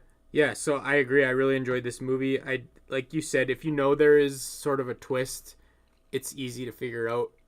Again, I went in solely on your recommendation, so I wasn't looking for a twist. Mm-hmm. And so I liked how it diverted my expectations, even right from the opening credits. And I don't know if you picked up on this. I guess I'll say somewhat of a spoiler warning. It's not spoiling the plot necessarily, but sort of kind of. But Kyle Gallner, it said Kyle Gallner starring as the devil, the demon. Yeah, the demon, or and I'm something like that. Okay, so he's the evil bad guy. He's the bad guy, and I like how they do that. Yeah, and it's not like he's a good guy. Don't get me wrong. Mm-hmm. He's kind of a he's shady guy. He's not a great guy. So they're right in saying that, but it's a solid way to divert your expectations, and I really liked how they did that. Mm-hmm. I like you said, jumping all over from chapter to chapter, not in a sequential order, was it's unique, but it worked in its favor, obviously. And it's pretty hard to pull that off effectively, I feel like, but they did a good job. I was engaged the whole time, and the fact, apparently it's based on real events. So anytime I hear that, I'm a sucker. It draws me in. I'm like, oh, it's based on real events. Obviously, it's exaggerated. All Tucker just thinks of is that from Texas Chainsaw. Texas Chainsaw, yeah. No, but obviously it's dramatization and it's exaggerated. So who knows how much of it is real? But anytime I hear that, I'm like, okay, it piques my interest at least a bit. Mm. But yeah, so I do take that with a grain of salt, but it does intrigue me. Excuse me. Ultimately, I don't know if it lives up to S tier for me personally. I do think it was A tier, in my opinion. I think some of the S tier stuff up there I enjoyed more. Even Terrifier 3 I enjoyed more than this movie, but what do you think? I thought it was S tier. You did think it was S? My personal opinion. I'll let you place it where you want, but I thought it was, like, honestly one of my favorite movies of the year. Do you think so? Like, would you put it above The Substance? I think so. Yeah? Like, it's between, like... It's top 3 for me. I'm going to say that. But it's up to you if you want to place it in A tier. It's an averaged out list for the viewers, not a list specifically and this would be made for me. It would be a much different list for sure. Not much different. Like, we've been on the same page for a lot of things, but like, yeah, I don't know. Like, I'm not like, it was a super good movie. Don't get me wrong. I didn't put it even as A+. I did put it as A, like 8 out of 10 is what I ranked it. If it's at bottom of A, then I guess we can put it in A then. Well, here's the thing. I only do like whole numbers or 0.5s. Yeah. I don't do like 8.9 or whatever. You know, like, I think you might do that, but for my simplicity's sake, for myself, I like to do 0.5s. But in this case, I don't know. Like, I hate to take it away from S tier if it's your top 3 though. But I don't know. It's because top 3, it's like top of S. The thing is, do you think it's better than any? Do you think it's worse than any of the movies in A tier? Worse than? Yeah. No, I'd say it's better than Winnie the Pooh, Blood and Honey. I'd say it's as good as Azrael, and I'd say it's better than Mads. Okay. I wouldn't put it above The Substance.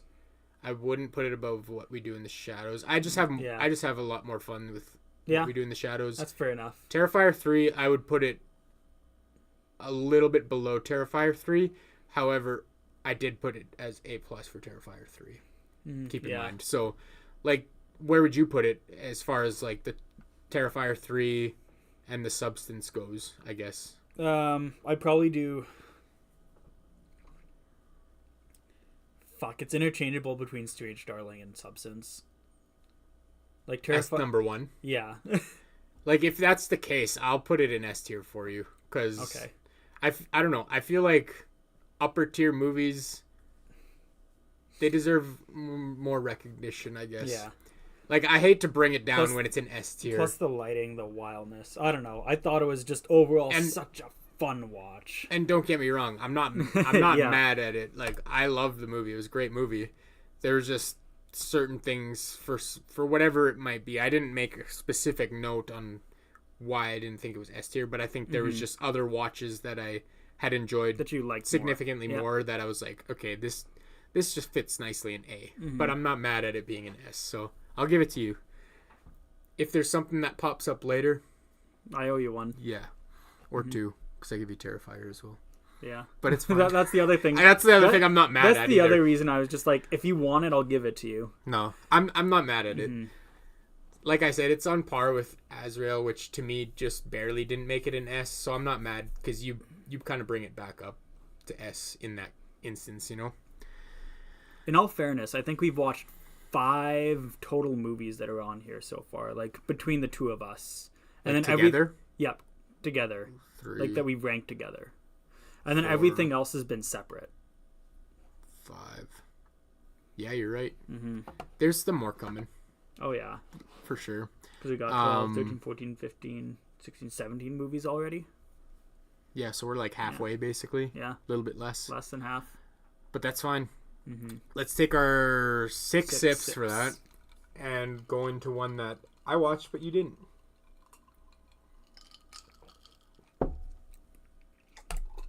Which is stop motion.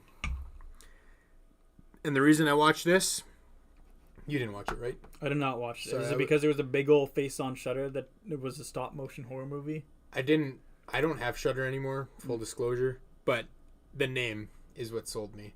I'm a sucker for stop motion, especially if it's done well.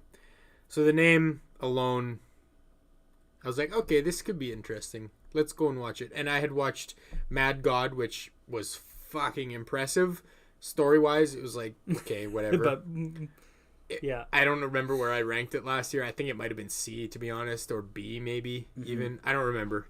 I think C, or actually maybe it was D. Doesn't matter. But regardless, in saying that, it was fucking amazing, like as a technical standpoint. But anyways, stop motion. It is a Shudder original. You mentioned Shudder. It is kind of a slow burn, and I like the idea of it, but the execution was a little bit boring. Don't get me wrong, there was some good scenes that were entertaining, and I think it would have been way cooler if they did more stop motion scenes intertwined, because it was a case of, it was basically this girl was a stop motion animator, and that was kind of her job, and it would intertwine, like it would go from her real life and then cut into the scenes that she's working on, and then it would cut back to real life, and then it would almost mix the two where you don't know really what's real and what's in her sort of imagination, because there's this other character that gets introduced that's kind of like, I think it's a figment of her imagination telling her what to animate in the stop motion scene and whatever. Excuse me. But in my opinion, the most effective parts of the movie were the stop motion scenes that she was animating and we get to see play out. They just didn't do it that often throughout the movie, so it brought it down for me, and it was like, okay, when's this gonna happen again? Because that was the most entertaining part. The story that was going on outside of the stop motion stuff, it was like, okay, it's fine, but I don't really care about it, you know? I don't care about these characters that you're talking about. I don't really care about why you're working on whatever project you're working on. Let me just see more of the stop motion stuff, you know? That's kind of what I wanted. Mm-hmm. And it was lacking in it. So ultimately I was a little bit disappointed, but because of those scenes, I still put it in C tier, and I put it at C+, 6.5 out of 10. And yeah, this was another one of the earlier movies that I watched in the year. And it wasn't a movie that was forgettable. I think if it was forgettable, I would have put it in D tier. But just because of those scenes with the stop motion, it was like, it was the part that I enjoyed. So that it was at least some value in it. Mm-hmm. So I didn't want to put it in D. And it didn't fail as a movie, so for sure wasn't putting it in F. But ultimately a little bit of a letdown. Even though I went in with no real expectations, you know? Yeah. But yeah, that's stop motion. 3 sips for that one.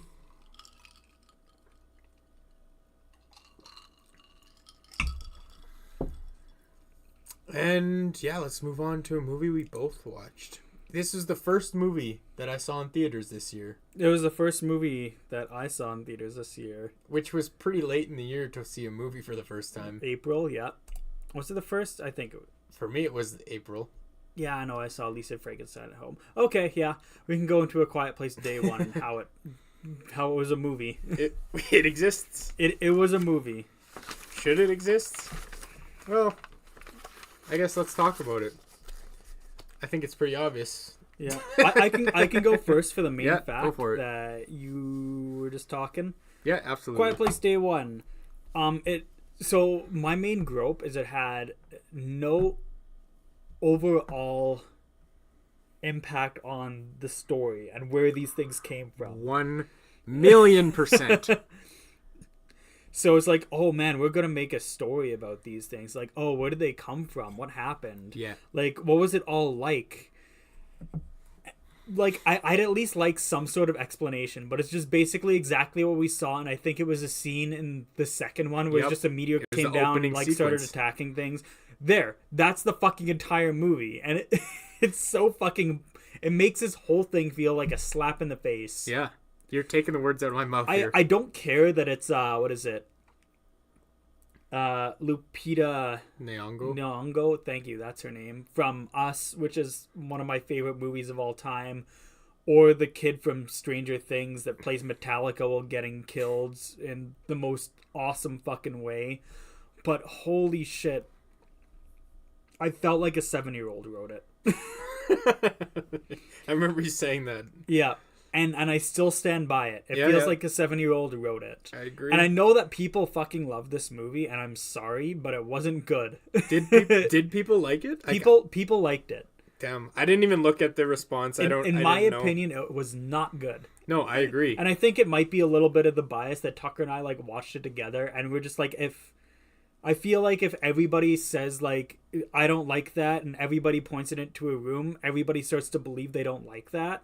So it could be a little bit of that unknowingly, but I strongly just don't think it. I don't know. Like yeah. You took the words out of my mouth with the first few points you said was like, so this is supposed to be a prequel, right?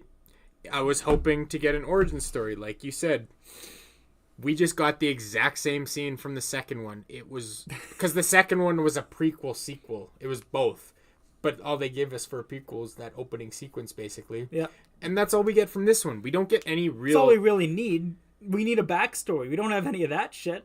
Well, exactly. And no real origin. Like, sure, we get the fucking meteor or whatever that crashed down, but, like, that's it. We don't get to learn anything new about the creatures or whatever. Like, I don't know. It'd be like making Prometheus, except they do nothing about the engineers. Yeah. That's exactly how I fucking feel. Yeah. And you mentioned Lupita, and sure, she was a great actor in this, but like you said, it felt like it was written by a child. So like, it doesn't matter how well she acted. It was basically out of her control, and it was destined to fail, I guess, in my opinion. And I don't know. You say that people liked it. I don't know how or why. But another thing about Lupita's character, and I made a note about this and her story, and I don't know if this is a spoiler or not. I'll say spoiler warning in case. Spoil it. But there's no real stakes for her.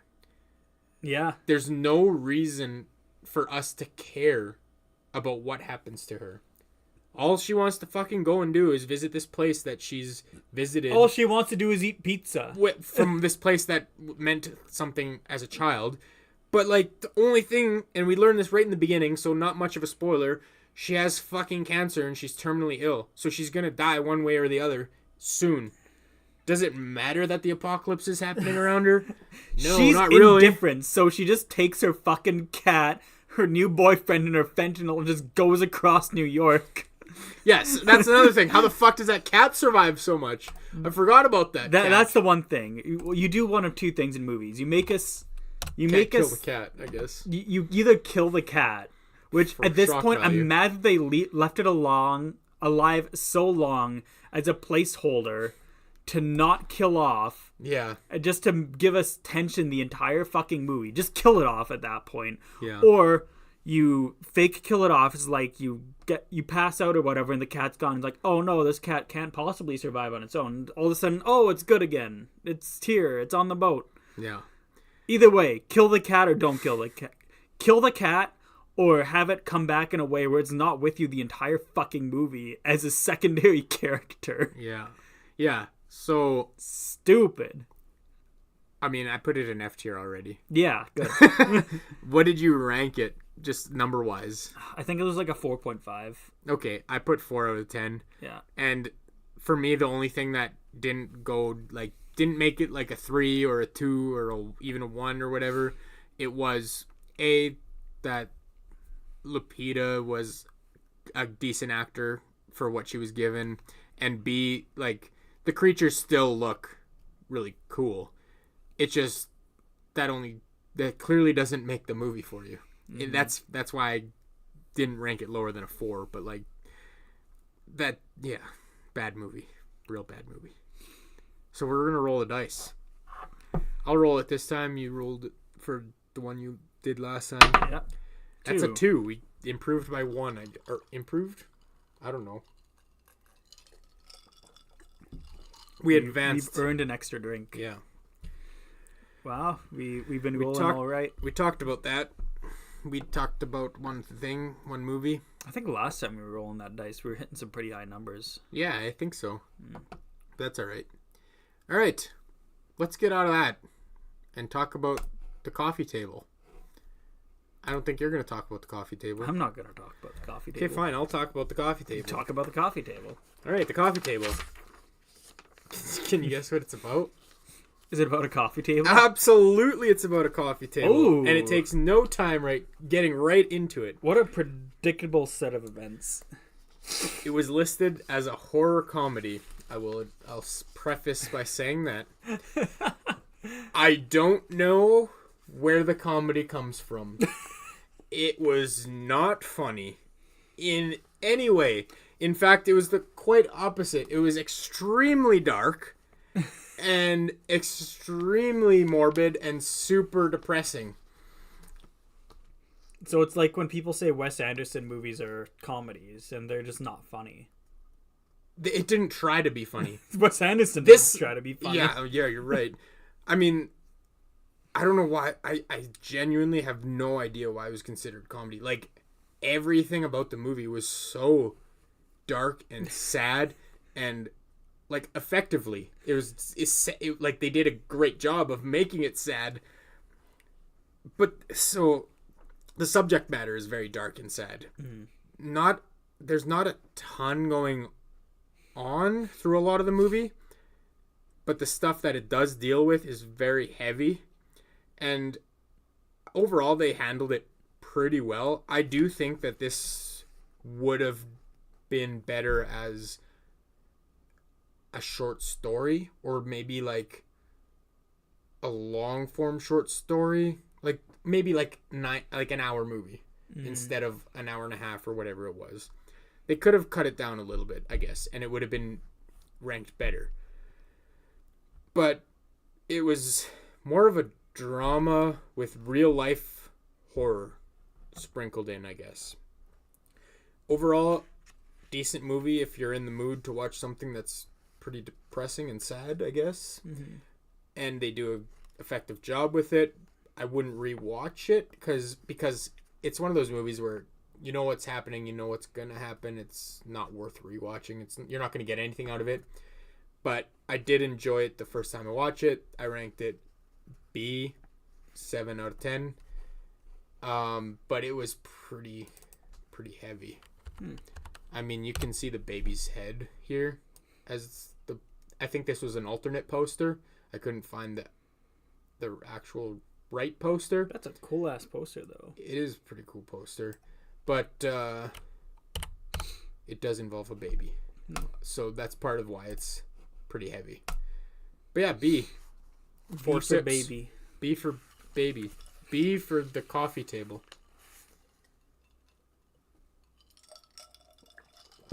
You'd think that would be a C. But no. You surprised me once again. All right. Moving right along. This is one we both watched. Lisa Frankenstein. You watched Lisa Frankenstein too. I did watch Lisa Frankenstein. Okay, so that's one I wanted to watch. You watched it a lot earlier than me, so you can start with it. I mean, so the main thing for me is it's a good movie, but it's way too safe. It takes absolutely no risks and doesn't try to be something like necessarily unique. I think you know exactly the direction that it's going to go to pretty much all the time. I think you're right. And for me, it almost sort of has that Megan effect, where they tried to play it safe and made it for trying to get everybody, mainstream viewers to watch it as well. I agree completely with that point. And to me, that it has that similar vibe. Yeah, I like the big old like neon kind of like darker tones to it. It feels like it's kind of like Tim Burton-esque, and I feel like Tim Burton could have done a great job with the movie. Yeah. But again, it was good. Yeah, it's just that they didn't try anything necessarily new, so therefore it was like very middle of the road. Yeah, I do agree with you. I felt it was a little bit quirky at times, like as in like it had that charm, I guess, which is playing it safe, like what you were saying.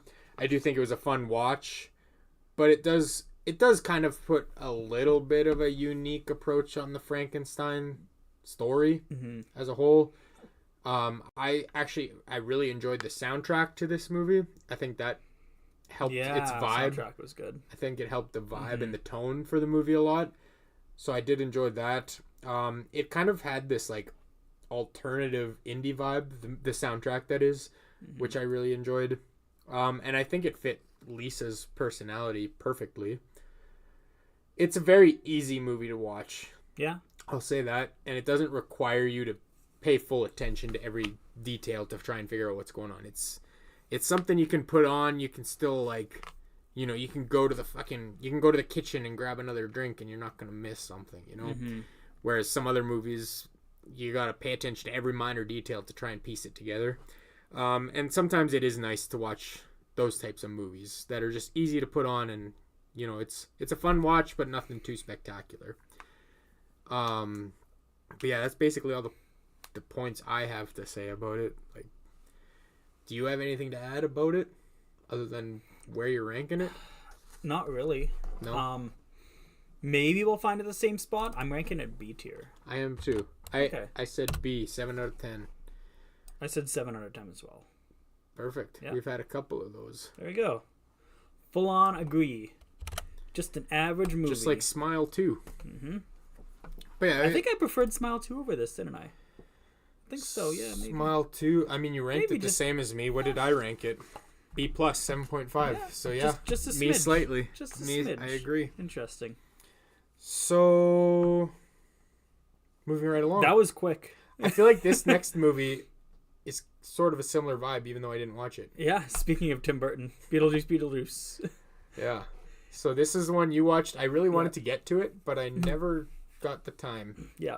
I wish it had more Michael Keaton in the movie. I'm just going to say that straight up. Really? It Yeah. didn't have much? Didn't have much Michael Keaton. Damn, that's a shame, actually. Yes. Also, everybody that thinks that, who's the girl again from Scream? Jenna Ortega. Jenna Ortega. If anybody thinks Jenna Ortega is a good actor at this point, I think they're lying. I hate Jenna Ortega now. Really? I think she's fine in this movie, but I'm just not a fan of Jenna Ortega. Fair enough. I've got nothing against her. I mean, I Yeah. thought she's fine in anything that I've seen her in, but nothing Yeah. like... She was better in this than she was in Scream 6. Scream 6, she was an absolute nightmare. But she was better in this. The movie was fun. I enjoyed it. I just wish they had more Beetlejuice in it was the main thing. I think you could kind of see... actually, I didn't really expect it till like it happened. Again, the twists. If you start to look for it, you'll see it. Right. But yeah, all in all, I thought the movie was good. Not great. But in saying that, I have to look at where I ranked it. I was, and I guess still am looking forward to watching it, but I mean, I really like the first one. I'll give it A+. A+? Okay, is well, good. I mean, that's pretty Actually, solid. Okay, so, no, I'm trying to remember a few things from it. I know a lot of the comedy was actually pretty on point, too. There was a good few times I was laughing audibly in the theater. Oh, that's pretty good. Yeah. But, So, I mean... Beetlejuice was a good movie. I will say that. So A, you're sticking to A? I'm sticking with A. Okay. Yeah. I mean, like, I can't say one way or the other. I haven't seen it, so... If somebody argued S, I wouldn't be opposed to it, but I think it was A tier. Beetlejuice is a good movie. All right, I'll drink 5 to that.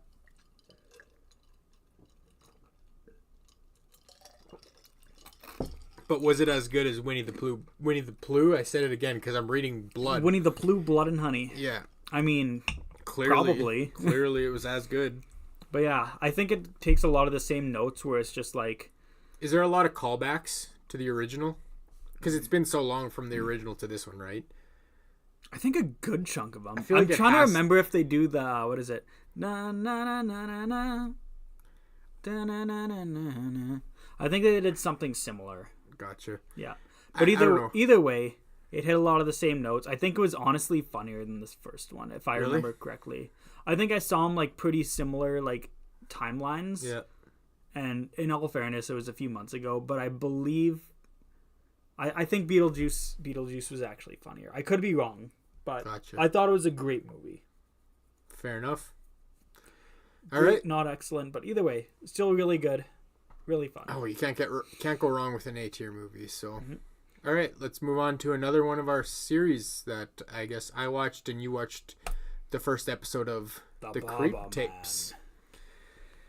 Do you want to talk about the first episode? I can talk about the first episode. And what your thoughts on the first episode were? Mark Duplass, as an actor, it does the same foreshadowing with the axe. It's like, what are the odds that I'd kill you? I fucking love... I love the comedy bits for it. For sure. Where it's just like, so what are the odds that I cut my hand with this axe? And it's just like, shows his hand, completely no blood. It's like, yeah, so funny. High five. Other hand with lots of blood on it. Yeah, God, for sure. so fucking good. Based off the first episode, I think I'd probably like it so much that I'd probably either put it in S or A if it's based off the first episode. Right. If we were basing a lot of things off the first episode, which we'll get to a little bit later, they try to tie you in. Oh, I know exactly what you're going to talk about. They're going to be worse. You're going to know what I'm going to talk about. I know for sure what you're because talking you about. probably heard about all the controversy with it. I heard about a lot. Yeah, Yeah. for sure. We'll Anyways, get to that. yeah. But so yeah, the Creep Tapes. I'll talk about what my thoughts on the overall because I watched it all. I ended up getting the free trial of this subscription on Prime or whatever to watch the rest of it. AMC Plus, I think I got for the 7-day trial or whatever. I watched it all in one day. Actually, I watched it all in a day before the NFL playoffs started. It's a good day to pick. So I watched it like from noon till like 6. Actually, it was like 10 till 3 or whenever the first game started. No, it was like 5. Oh, okay. Whatever. I don't fucking remember. Either way, I watched it before the game. I didn't hear about this series until, like I said, when I watched Teacup, I was looking for TV series to watch that were released this year, and then this was one that was recommended, and I was like, oh shit, I never even heard about this. And then I was super excited to watch it because I really enjoyed the first Creep and the second Creep. They're both great movies. So I had high hopes for this. And the whole premise of the Creep tapes, you get to watch his tapes that get showed to us in the movies. In the first one. In the first one, yeah. So it's like, it sounds like a perfect opportunity for a series. And right out the gate, Mark Duplass, you mentioned his acting, and I think he fits the role to perfection. Like, he plays that role perfectly. I just love the whole acting thing. It's like, is he acting? Is he not acting? Yes, and he feels that. Especially in like the perfectly. first episode where I can see it. I'm assuming he takes a new persona every time. It's a new not name, and like he still has that same vibe. Is it still like the same, like, I'm going to acting school, this is my tape? No. Okay. No, it's just the different first every episode. Yeah. Only the first episode is that. But I'll say right out the gate, if you like the movies, you will enjoy this series. It is only 6 episodes. Each episode's 30 minutes or less. It's super easy to binge. I binged it all, like I said, in the afternoon.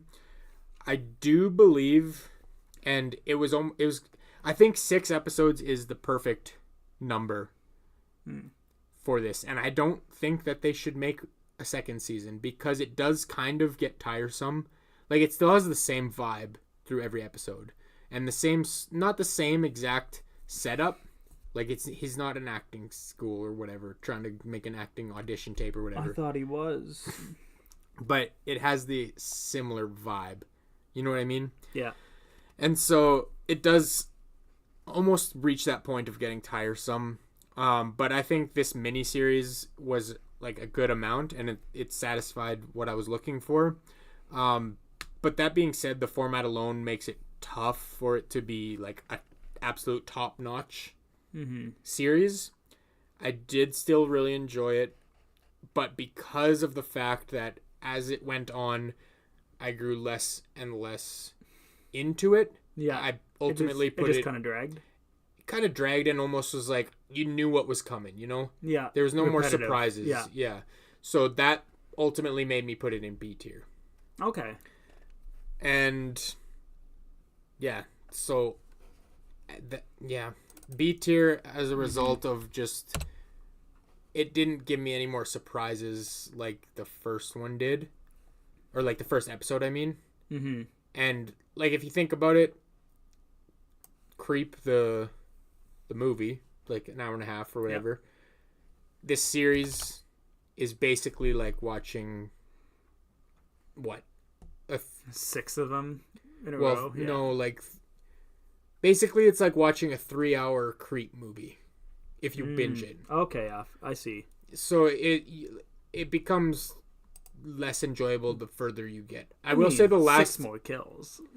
Well, yeah, but the last episode I think was one of the better ones. It was very good, but yeah, like just because it does kind of get a little bit redundant, that's ultimately what made me put it in B. Yeah, Mark Duplass is an actor though, man. Oh yeah, so good. In the right role, I feel like he's perfect. I don't know, I haven't seen him in anything other than the Creep role, but I know he's been in what was he in? He was in The League, which is a fantasy football show. And it's so good. I've heard, yes, that's what I was trying to remember. I knew he was in something somewhat recently, and he was in like another TV show that was on like Apple TV. Sorry, are you opposing to B tier? No. Okay. I'm not opposing because I've seen one episode. Based on one episode, I'd probably put it in A tier. Okay. So I think you definitely have right over me. Okay. So B tier, 4 sips. I took my 4. Yeah. Do you... Oh, no. The next one is... You didn't watch this, did you? Nope. Okay. The Midnight Peep Show. Midnight Peep Show. So, I mean, this is basically the poster. It's... kind of some of it was cut off just due to formatting of the image. But Midnight Peep Show, it was an interesting premise. I do think that I don't know. It needed more shock value for what it was going for. I feel like with the name Midnight Peep Show, I don't know why, but I feel like there would be some shock value just based on the name, which is weird. Well, and this image on the poster Yeah. also leads you to believe that, I feel like. And sure, there was some, but You can keep going. I'm going to grab my bottle quick because my other peach one ran out. okay, sure.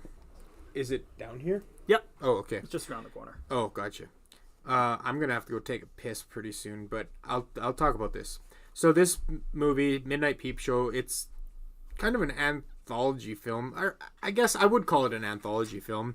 It has a storyline woven throughout each of these anthologies, I guess, but that's common through anthology movies. Basically, it's about a dark web operation where people have to live out these twisted role plays and fantasies that are broadcast across the web for payments. The dark web. Excuse me. It didn't really offer anything super spectacular or completely original, but it was a decent format for what they were going for. So like they were going for these short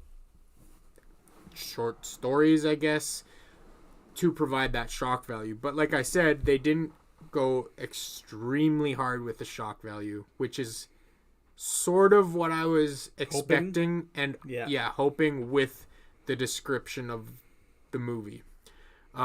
Especially you're thinking dark web, you're thinking twisted fantasies. You know, that leads you to believe like, okay, you're gonna see some messed up stuff here. Mm-hmm. But it wasn't super dark. Like, it wasn't that twisted, I guess. There was some decent visuals, even for a low-budget movie.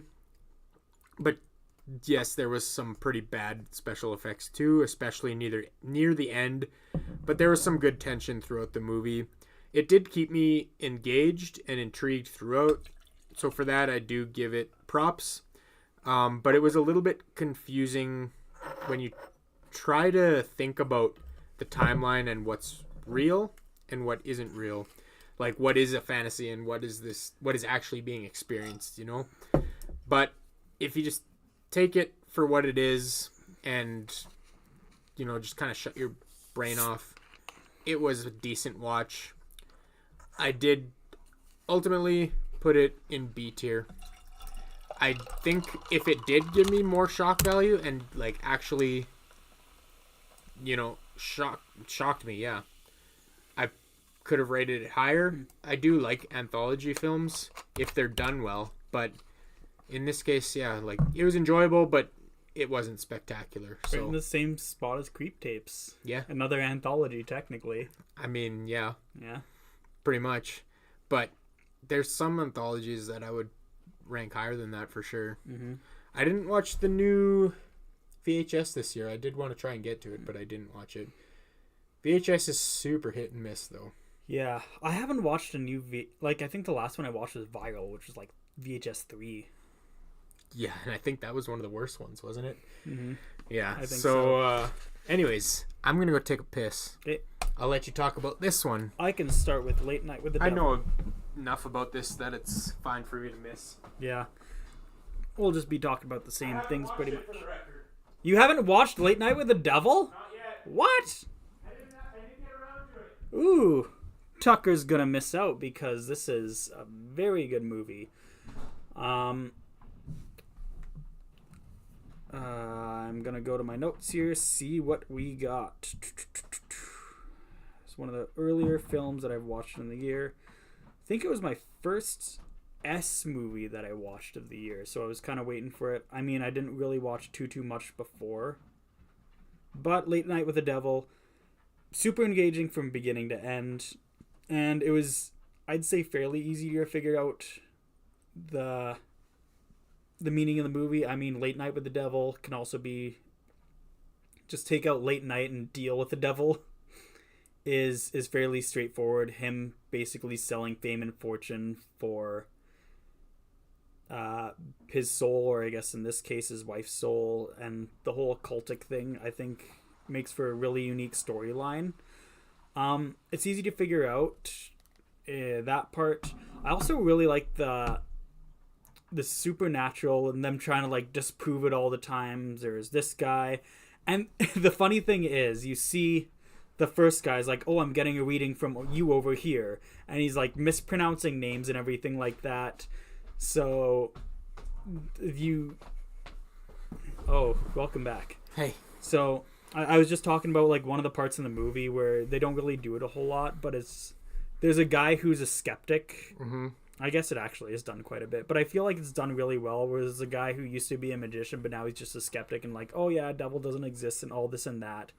So he's trying to basically disprove tricks. So in the very beginning of the movie, their first host for the night is a guy's like, you in the audience, you have a dead mom named this, and like all those things that they talk about in the past. But then it gets like surreal, where he talks about the host and his. Or not the host, but like someone direct, and like his eyes start bleeding, and it turns out later that he dies. Mm-hmm. But it's more or less, is he telling the truth? Is it real? Because the whole skeptic's just trying to disprove it, and the guy died. So it's like, what do I believe? What do I not believe? And the whole like late night with the devil instead of like deal with the devil. Right. I think it's really well done. So you can kind of see where it's leading. But I thought it was an S tier movie. And I mean, I can't argue against that because you haven't seen it. I haven't watched it, and it was one that was on my list. Mm-hmm. In fact, it was technically released last year, like 2023, in the yes, South by Southwest or whatever movie, whatever, Sundance or something like that. Yeah, one of those festivals, movie festivals, whatever. But it had its theatrical, or was it theatrical release? It had its like. I think it was a short stint or like movie festival thing like that. Well, it was officially released in 2024, which is why we included it in this tier list.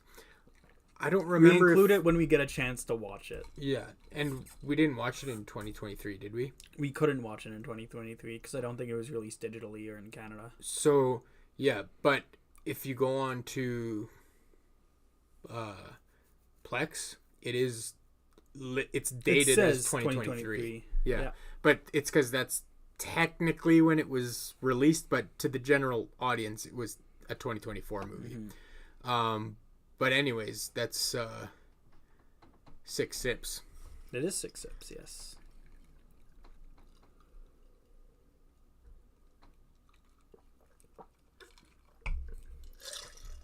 I think we're going to get on to a big old stretch where we talk about some movies together. Mm-hmm. I'm going to pour a drink. You have a full drink. I do. Do you need another can? I'm not sure yet. Why don't you start talking about the next movie? Okay. While I pour a drink. Okay. And we'll go from there. Nosferatu. Certainly one of the most visually appealing movies of the year. Mm-hmm. That's why the background of the video that you can't see is Lily Rose Depp getting fucked by Bill Skarsgård. That's one of the poster, but I'm talking about the tier list background. Oh yeah, there's that too. You can't see it now, but the thing that I find with Robert Eggers is I don't like him doing such a conservative script where it's just like, oh, it's the original Nosferatu, I basically got to do it. Like, not shot for shot. No, for sure. Certainly not. But very by the books and, like, to the original storyline. I feel like he was really restricted creatively, and I feel like that's not what Robert Eggers strives on. I agree. And I agree that, or I think that because there is source material, he was limited on the creative choices he could make, like you were saying. Yeah. I will take a can, by the way, sorry. But in saying that, it still has that Robert Eggers tone. The movie does. I think. Yeah. It still has that same exact vibe, and you can tell it's a Robert Eggers movie. But he does have limited control, like you're saying, and what he can do. But yeah, continue on. I just wanted to add on. Yeah, fun little Robert Eggers movie. What else? visually super good. Yeah. Like the scene at, what was it, the crossroads? Oh my god, that looked immaculate. Oh yeah, for sure. Holy hell. Bill Skarsgård, I don't think was the right choice for Dracula. Yeah, for People Count said he Orlok. was too sexy and he doesn't look good with a mustache. I didn't notice him looking too sexy or anything like that. I think he kind of looked decrepit. But Well, I agree. either way, and then Lily Rose just orgasming throughout the entire fucking movie, pretty much. Just Nosferatu, Yeah. kind of comical. Going off of what you said, Bill Skarsgård had the mustache and stuff. I think that was the one like fresh change thing that Robert Eggers added to the movie was Count Orlok having a mustache. Like, I think he just looked goofy. That's yeah, just me though. I think I don't know. Count Orlok should not have a mustache. He's supposed to be this like clean guy. I mean, not really clean, but yeah, like I got what you know what you mean. You know what I Yeah. mean. But yeah, I felt it was very odd to put the mustache on him. Nicholas Hoult was fine, but who's the other guy? Willem Dafoe. Willem Dafoe did great. Oh yeah, Willem Dafoe was Dafoe good. nailed it. Absolutely. Yeah. And that was one of my points was like you hit the visually striking. It was very good that way. I mentioned the tone of the film. It felt like an Eggers movie, and I think they hit the general Nosferatu tone like right on the head. It was dark and grim, and they hit that on the head. Yeah. But the acting as well was done very well. I think all of the roles really were filled at least good. Yeah. There was no bad acting. But Yeah. Willem Dafoe was one of the standouts for sure. I definitely enjoyed the movie. We mentioned it didn't add anything new Yeah. to the story, and to me it that was ended a the bit exact same, which is kind of disappointing, Exactly. especially since I would have loved Robert Eggers to do something at least a little bit unique. exactly, and that was my main gripe with it was like you didn't really do anything new. Sure, the movie was entertaining and it looked great, and like it was an entertaining movie. Don't get me wrong, but there's people saying that it was movie of the year and stuff, and I'm like I can't say that because it was nothing new. Yeah. Really. I think what you've got to do is you've got to give Robert Eggers more freedom to do something at least more fucked up for like the very final scene instead of making it so damn predictable. Yeah, well, exactly. And sure, it's like it's a remake of a fucking And something that already exists. So like you only have so much creative liberty to change it as much like that much. But like I do agree, like there's got to be some changes. If you're gonna remake a movie, you gotta do something special with it. the thing is, the script is so dated as well. Like just like sorry, not the script, the plot. The Yes. plot is so dated, And it's been done so many it times. shows. Well, yeah, for sure. It really shows. Well, as far as like the Dracula story goes, vampire story, like it's been done so many times. Everybody knows that story. Yeah. And then it's the literal, which one do we choose? Oh, we'll choose the literal oldest like Dracula tale in film. Well, I mean, yeah, not really technically the oldest because like there's stories in before film, that, but in yeah, film.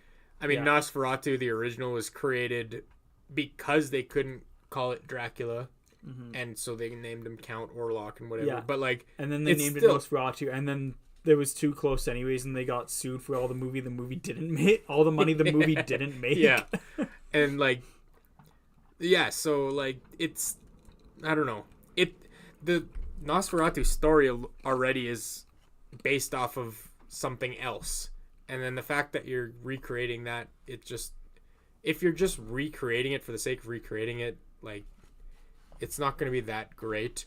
And I mean, sure, it was a great movie, and I think I'll say this: if you haven't seen any of the original, Dracula movies, like Bram Stoker's Dracula or Nosferatu, the original one. In fact, they remade it in the 70s, I think, Nosferatu. I haven't seen that one. Maybe. I've heard it's quite good, actually, as far as a remake goes. But, like, if you haven't seen those, or like the original Dracula, the Universal Monster movie, like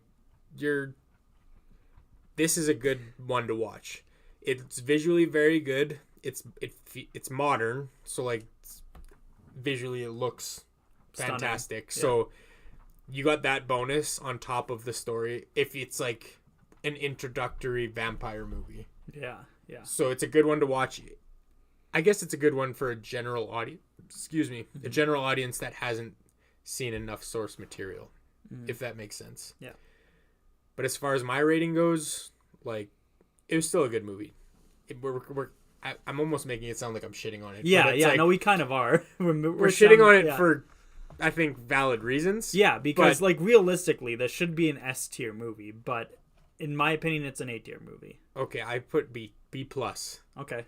So, again, I'm not, like, I'm in upper B. Are you in lower A or upper A? I'm in lower A. So if you want, I mean, if you want to put it in B, but do you think it's literally better than any of the other movies in B? In B. So let me see. I can't say anything about Sting. Smile 2. I rated it the same. Do you think Smile 2 is comparison to Nosferatu? I'll say I had more fun with it, and it was, I guess, more fun, but Nosferatu as a whole, like, sure, it looks better. Okay. And the acting was better in Nosferatu, but as far as my enjoyment goes, I'd say it's on par for different reasons. Okay. Longlegs, I say Nosferatu's better than Longlegs, but I actually rated Longlegs in C tier, so that makes sense. Okay, yeah. Coffee Table, I would say, is slightly worse than Nosferatu. What did I rank the Coffee Table, though? Obviously B tier, but was it B or B plus? Oh, fuck. Sorry, this is not really important, but yeah, I ranked it B, so I did rank it lower. That checks out to what I was saying. Okay. Lisa Frankenstein. I think Nosferatu's better. Creep Tapes, I think it's better. Midnight Peep Show, I think it's better. Okay, we can put it in B tier. Well, and yeah, okay. I don't know. If it's up to you at this point, I'll let you do what you want. Here, I'll say this. Yeah. I'll leave it in B tier for the time being. If our B tier happens to fill up, I'm going to bump it up. Okay. I'm fine with that. So, yeah. No, I can see it being in the same category as Longlegs, so. And that's basically the only saving grace for it. Yeah. Just because I can visualize it being there with it. Fair enough. Yeah. So, yeah, that's 4 sips.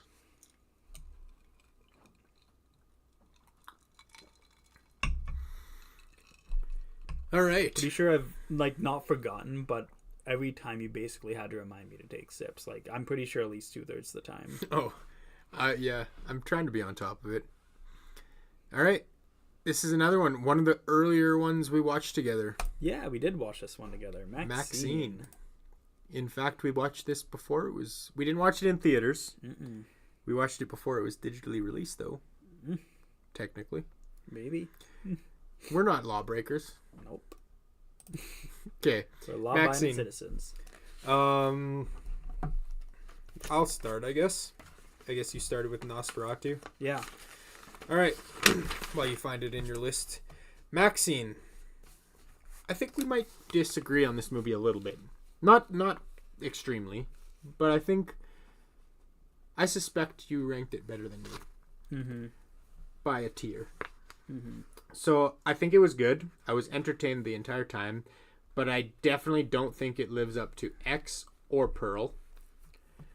I think the setting was handled really well, and it was believable that it was in the 80s. It wasn't that that Stranger Things effect where they're trying to be 80s and it's just in your face. Yeah, 80s. it's just like, whoa, look at these crazy haircuts. Oh, Dungeons and Dragons. And just bright colors like purples and bright blues, and you know what I'm talking about. They did that, but I think a little bit more kind of. subtly, like when they were walking down downtown LA. Yes, for sure. There was still some of it, but it was not in your face stuff, and it was believable in my opinion. Obviously, I wasn't around in the 80s, but it was more believable, I guess, more real life in my eyes. Yeah. From an outsider looking in. So I appreciated it for that. But I just feel like this movie was less impactful than X or Pearl, which I believe I rated X S and Pearl A. So in saying that, it's one tier lower. It's, for me, it was B plus. We'll see where you rank it. For me, it didn't seem to offer anything that shocking or super fresh in my eyes, and it almost seemed like it was lacking emotion. I don't know how to really explain it, but for me, it felt that way. I'll say this, I do want to go back and rewatch all three movies, like Back to back. not necessarily in the same day, back to back to back, but like within a week kind of thing. Watch them all, like as they're portrayed. Yeah. And I feel like, I don't know, like my perception might change with a rewatch, but for now, my opinion is a solid B. I did say B plus. And I did enjoy the movie. I just felt like it didn't live up to the previous two. So, yeah. What do you think about it? So, I know we're still probably going to differ a little bit, but either way, in fact, I know we are, because I know your ranking. Yeah. I think it was a really fun whodunit movie, even though, I will say this, I think I called it within the first, 5 minutes of the movie who the killer was going to be. Yeah. Fun times. I'm like, who's alive? I was like, oh, it must be this person. But I think the main thing that it's kind of hard to separate is they're three very separate movies.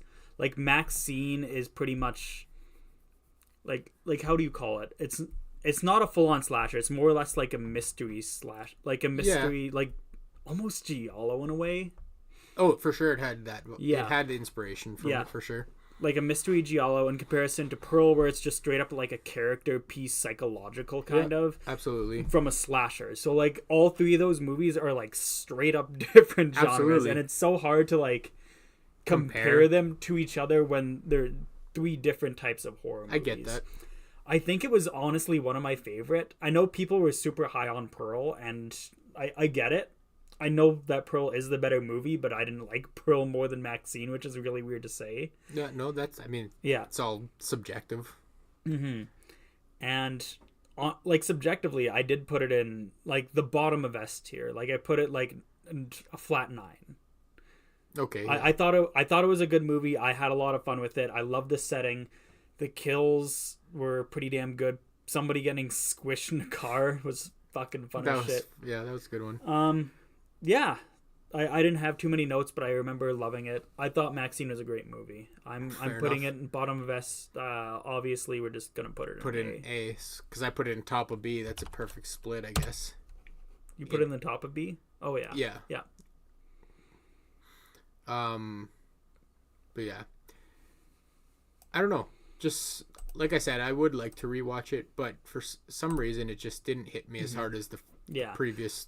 It's not like you said, it is completely different from Pearl and X. Like each one is different from itself, but I don't know, for some reason. And I still love Mia Goth, don't get me wrong. Yeah. Despite all the controversies that's been surrounding her. What's the controversy surrounding her? Apparently she was like, I don't know what, I can't take this with a grain of salt. I don't exactly know the story, but apparently she was like treating some people on set like shit. Not for Maxine, but a movie prior. I don't know if it was Infinity Pool or if it was something before Infinity Pool. It was around the time when Infinity Pool was getting released that she was like abusing somebody on set or something. I don't know exactly the story. So like I said, don't take my word for what was happening, but what was her stronger performance? I think it was probably Pearl. Her best performance, Infinity for sure, Pool. For sure was Pearl. Yeah, like that was by far. Yeah.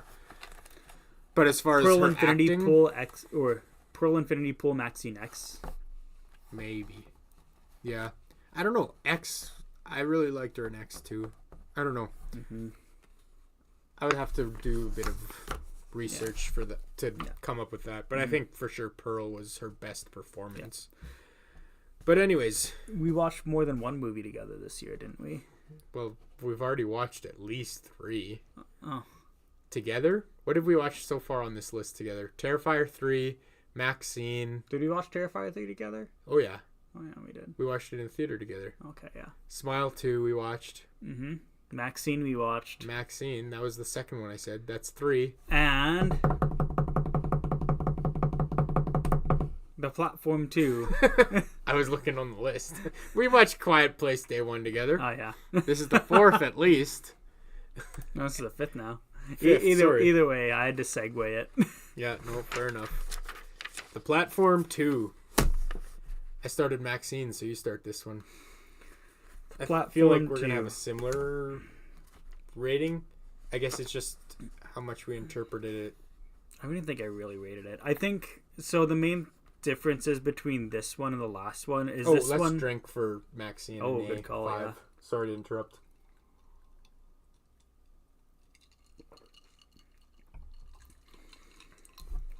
So yeah, the big difference between this movie and the last movie is you kind of see how like the world got so chaotic, and yes, it's pretty much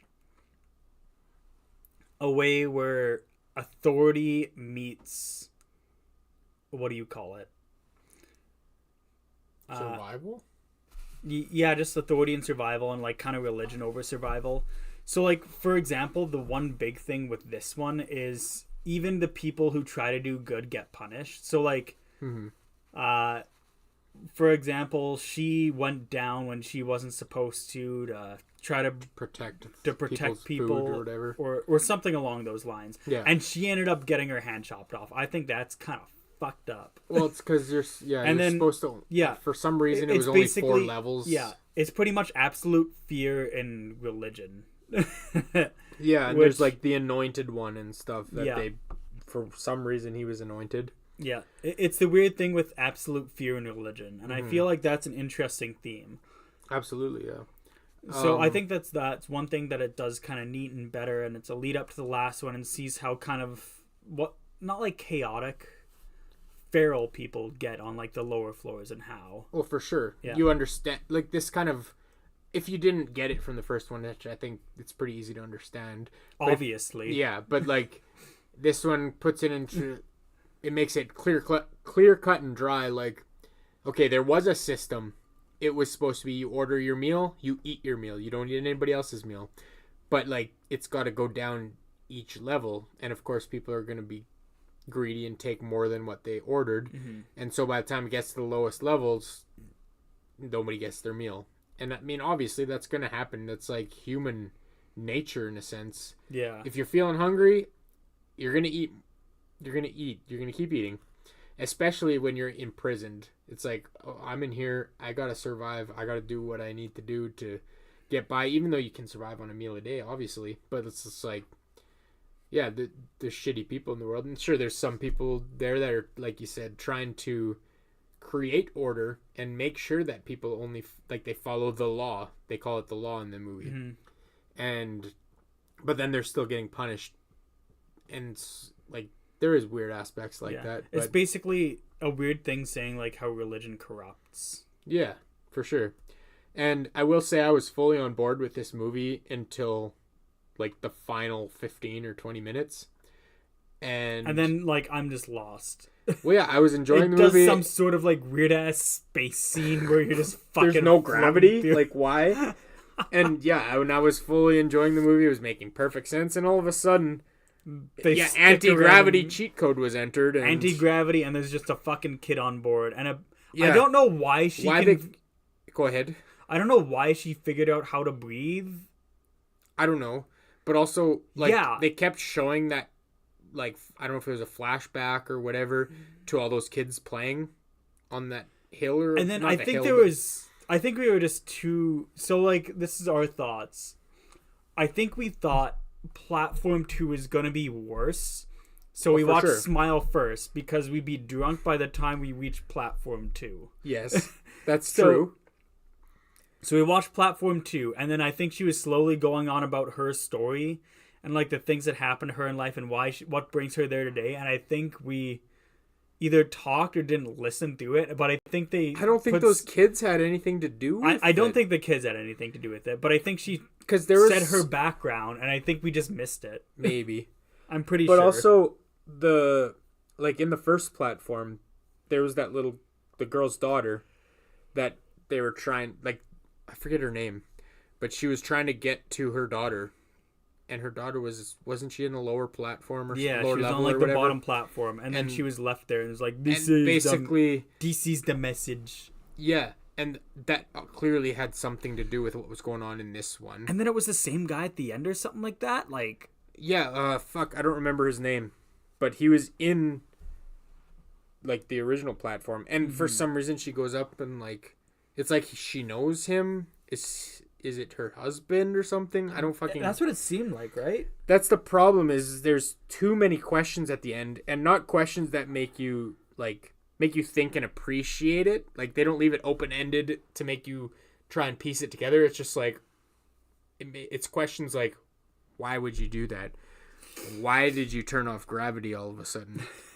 More or less how. Well, yeah. Like, it just doesn't make sense. And that was the problem. Like, I don't know. I think I could have ranked this movie like 1 or 2 tiers higher if it wasn't for the anti-gravity cheat code at the end. In the end. But, I don't know. I still enjoyed it for the first at least 2.5 acts. I thought it was like fine. Yeah, like fine. So, where would you put it saying that? I put it in like D tier. D tier? Okay, I said C, but just like bottom of C. So I'm not mad in D. I'd set it like you want to put it in D. Mid to top, like 5.7. Okay, you're not helping the situation. No, I'm not. But I will say, because of the ending, like, I'm not against putting it in Like, D. really, realistically, like, did you think it was like a great movie up until the ending, Not great. or like a good movie? Do you Like, think it was good? If the ending was handled better, I feel like I could have put it in low B, maybe. But Do you because of think the the ending, Platform 2 is gonna be on the same place as Nosferatu? well, no, because of the ending specifically. That's a huge part of it for me. Yeah. But in looking at what I've seen and see, I would put it in the same boat as Immaculate. I think Immaculate was better than Stop Motion. Yeah. I would put it about as good as Clear Mind, I think.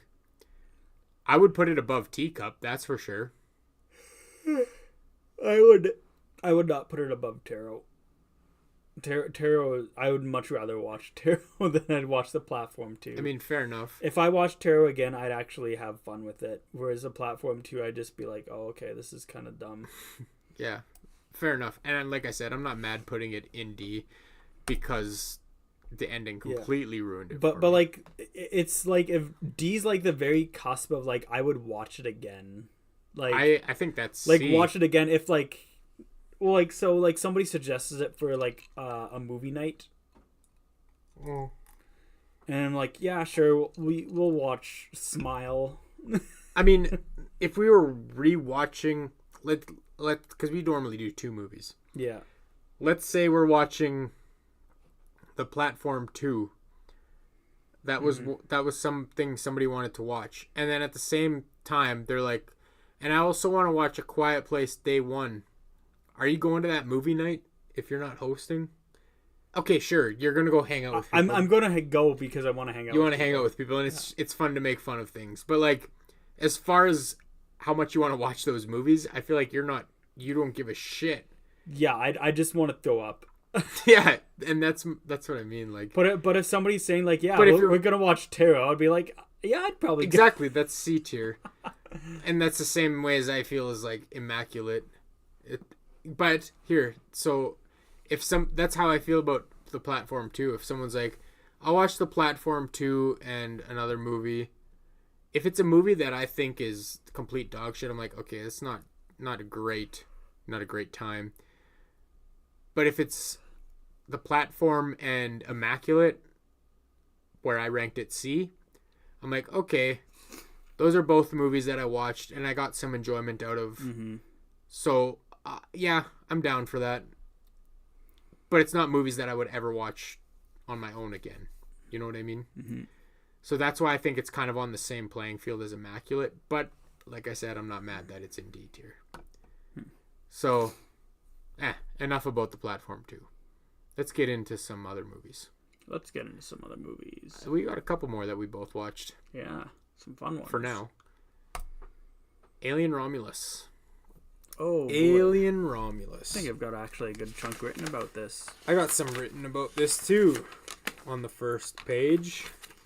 There's a few A movies this year that I Who watched. started the last one? Was it you or I? I think you did with the platform too. Okay, you can start then. All right, Alien Romulus. Right out the gate, I think this movie was extremely well done. And I would go as far as to say that it's easily in the top 3 movies of the franchise for the Alien franchise, being Alien, Aliens, and Alien Romulus. I'd say those are in the top 3. I don't 100% know if I would put it above the first 2 films. I wouldn't go that far. Yeah. I think I would have to rewatch Alien and Aliens because it's been quite a while since I've watched them, to be honest. But I wouldn't be... It wouldn't be hard for me. Like, I wouldn't hesitate, I guess, to put it in at least the 3rd slot. Like I said, I do need to go rewatch those earlier films because it's been years and years since I've watched them. But, like, I mean, obviously I know enough that I fucking love those movies and the Alien franchise as a whole. I love them. So I know roughly where I stand with them. But Alien Romulus, I think, like, visually it was awesome. The effects were solid. The tension was great throughout.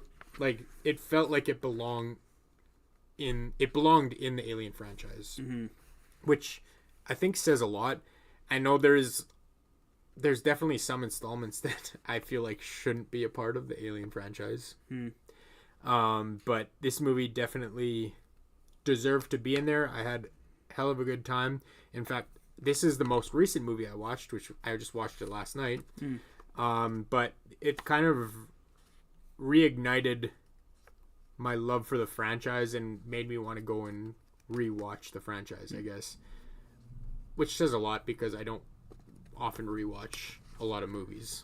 Yeah. So I did really enjoy this movie, and definitely it's top 3 for the Alien franchise for me. Dang. So I thought it was a fun movie, and it's kind of just what I expected. It was fine directing, but so it was Fede Alvarez. Yes. Which is the same And guy Rodo that did... Sayags. And Rodo Sayags again. Same people that did Evil Dead remake, and I love the Evil Dead remake. Yes. But I thought this wasn't as good as the Evil Dead. We didn't take 2 sips for the platform. You thought this was as good as the Evil Dead remake? Is that what you said? I think Evil Dead remake was a lot better. Okay. What did you think about Don't Breathe compared to this? And Don't Breathe 2? This is a lot better than both of those. Okay. A lot better. So anyways, but yeah, fine directing, but other than that, I wasn't a big fan of Big Baby Alien. Whatever you want to call that boy. Yeah, fair enough. You could see like the I liked obviously how it started. like pushing of like and like And the beginning of this movie. No, I like how the baby alien started. Yeah. But where it ended up, I'll give you that. It wasn't like, it was like, okay. It was a little bit much, but the other thing that I did like is like the opening half of the movie was pretty damn good. I loved the what is it? Like, so for example, they're not really like trying to showboat like how technology's changed.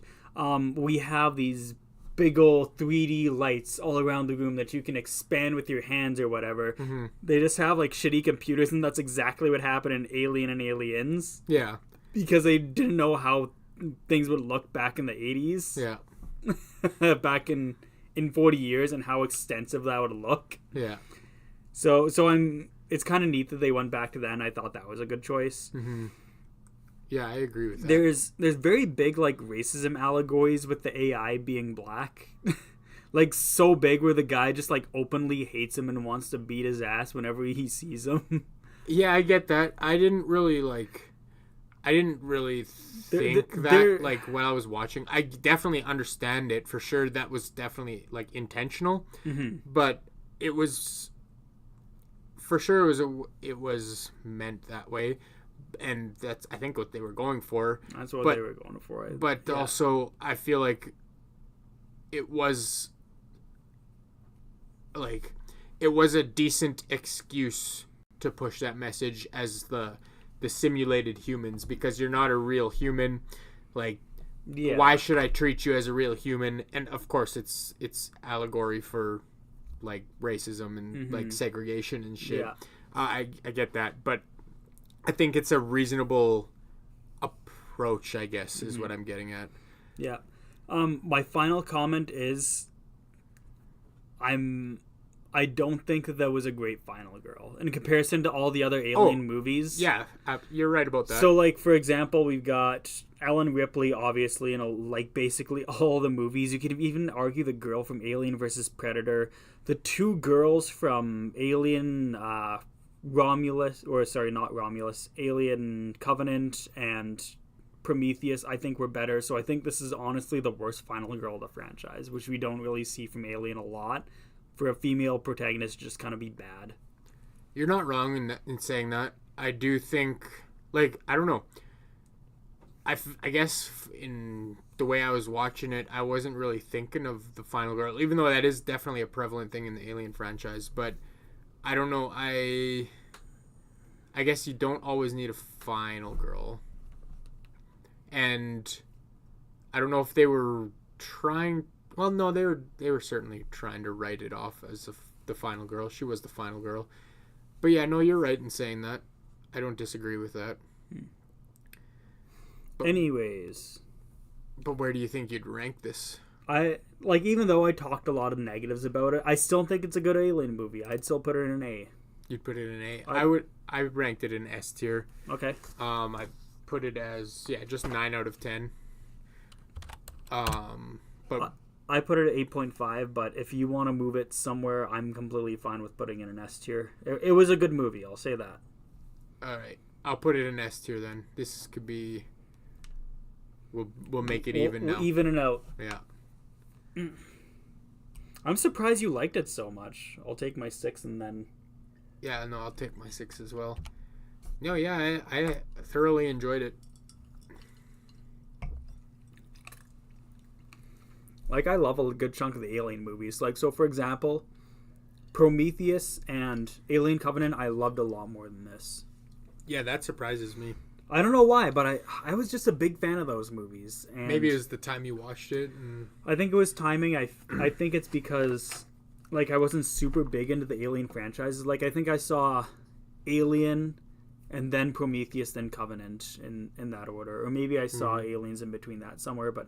Yeah, that's just my perception. It could be straight, and I think Alien is probably the best horror movie in the 1970s, but it's definitely up there. Yeah. Anyways, I'm going to go to the washroom quick if you want to continue on to our next one, Do you want me to go to the one that I that'd watched? actually be an even better idea, yeah. Sure, I'll do that first, then we'll go back. Okie doke. All right, I'll talk about Cuckoo. Ho ho. Not ho ho, Cuckoo. All right, Cuckoo. This movie, I don't know. This movie to me is, I don't know how to explain it other than saying there was a lot happening and also not a lot happening at the same time, if that makes any sense.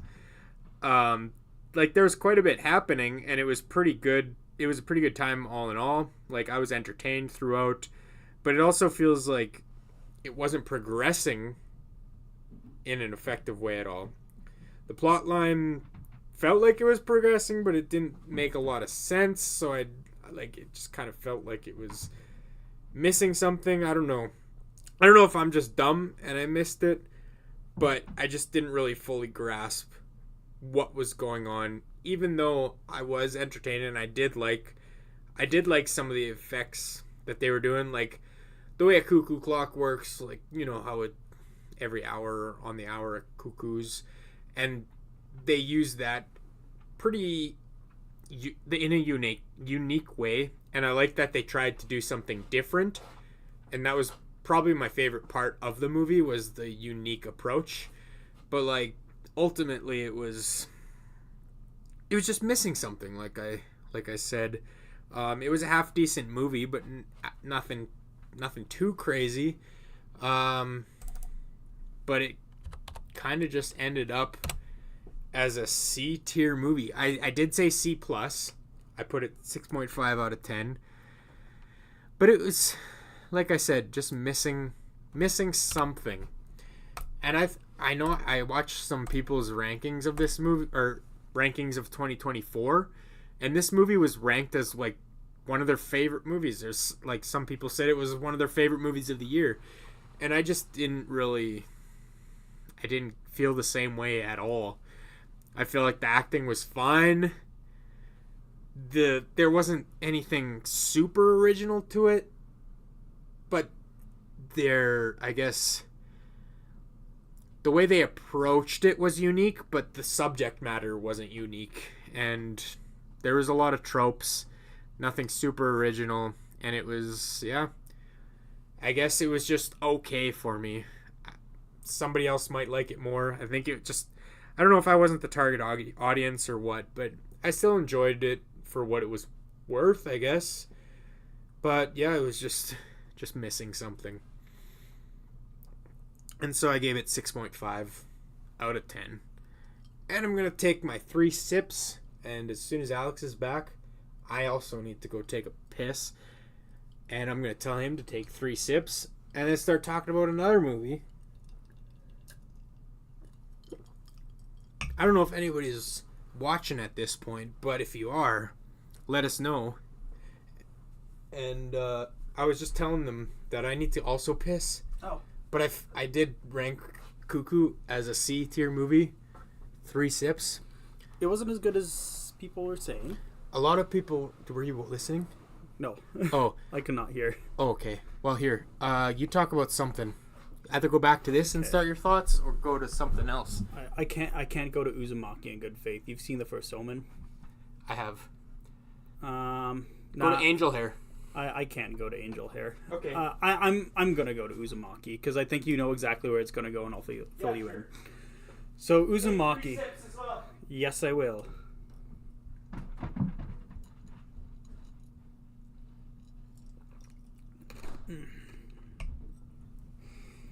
Uzumaki is a story of what could have been, but people were even saying so. The big controversy with the making of Uzumaki is it took years and years to get released. And then it was finally released, and people saw the first episode and they said, wow, this anime is absolutely phenomenal, and I cannot wait to see the next episode. And then sources came out and said, yeah, they gave us a time crunch, the budget was awful, and it looked like absolute shit after the first episode, so do not give your hopes up. And that's so unfortunate because Uzumaki was, if you read the full story and if you heard the full story, like even Wendigoon does like a great video on it, and I feel like he goes into more depth, and it's longer than basically the entire series. You can't shove all that into 4 episodes because it's like basically 12 like novels that you go through, and I think you need a separate episode instead of just 4 movies. It feels so rushed. The first episode looks absolutely beautiful and stunning, but beside from that, even then it feels so fast paced, even though the animation is so great with the first episode. Like the first episode, you could debate it being A tier or B tier, but after that, the animation just absolutely plummets. It goes straight into the ground. It goes to the point where they're moving and you see like all the strands of hair move, or you see this visceral image and it looks horrifying, into this second episode where you see people walking and it just looks like somebody's holding up a popsicle like figure and it's just like moving like a South Park episode, and it's so disgusting. So it has to go into D tier because the first episode is, weirdly enough, it's saving grace, but it's pretty much a story of what could have been, and it should have been better, but it was so rushed. It was so poorly time constrained. The first episode was good, even though that was so fast paced, and they should have had everything separate. They should have like tripled the length of it. but the budget didn't allow it. I think it looked bad after episode 1. So either way, it belongs in D tier, but it could have been better. It could have been in B tier if the whole thing was lived up to the first episode. Was great animation wise. If everything was not rushed and it looked as good as it was supposed to, if they'd like tripled the length, and usually you don't say that. Usually you say, man, it's too long. It's too slow burned or something along those lines. So, but this one, it's so rushed, which is disappointing. That is disappointing. It could have been an S tier if they basically had the budget, if they tripled the length. That's all I'm saying, which is weird. But either way, it's D tier. Fair enough. For the effort that was put in for the first episode. Otherwise, it'd holding be it F. by a thread. Yeah. I'm sure you also did, but I watched the Meat Canyon video. He talked about it, or not Meat Canyon, sorry, Papa Meat, on that channel. He talked about Uzumaki. I don't know if it was a standalone video or if he just talked about it in one of his videos. I think I watched it. Yeah, I think he said a lot of the same points that you were. Yeah. That like you guys align a lot in your opinions, but Wendigoon actually made another video of it that was basically double the length of the entire thing. Oh no. and that's just on the novel itself. So like to say that he pretty much goes from like point to point of like not necessarily like a deep dive into it, but just a point to point of pretty much what happens, and it's like double the length of the whole thing. And like I don't know anything about like the source material or anything. All I know is like I know a little bit about what it looks like, I guess, the animation style and stuff. Yeah. And I love the animation style. I think it looks so cool, and just to hear that they dropped the ball like after the first episode with that, it's like, even for me who's not even like a fan, like I can't say I'm a fan of it because I have no idea of what the story is or anything, but just to hear that they dropped the ball with the animation, which I feel like, and correct me if I'm wrong, is a huge part of what's to like about it. Yeah. The fact that they dropped the ball on that is disappointing. Well, so like comparisons, they made 1 or 2 years ago, they did Japanese Junji Ito's Japanese Tales of the Macabre. Yeah. And it looked a lot better. Like I think I put it in B tier. It was either B tier or C tier, but either way, it was done better. Mm-hmm. There were some episodes that were like certainly like, yeah, that's an S tier episode for sure, and there were others that were like, fuck, that sucked. Right. So, yeah, no, either way, it could have been so much better, but they didn't put a lot of... Should have been. Could have, should have, They didn't give them the budget to succeed. Yeah. And based on what I heard, it was also like time constraint. I think you mentioned that too. Yes. Yeah. They had to triple the time. Yeah. They were on a time crunch. They didn't give them enough episodes. They didn't give them enough budget. It fucking sucked to be the people that were working on it. Yeah, fair enough. Because it was pretty much just released a shitstorm or released nothing at all. So they released something. I don't know. I guess so. It's weird because do you want to know how I watched this for free? Global TV. Oh no! What? Yeah. Like the app? Yeah. Was it global or CTV? I think it was global. Either way, what the hell? Yeah, either way, weird, right? That is very odd.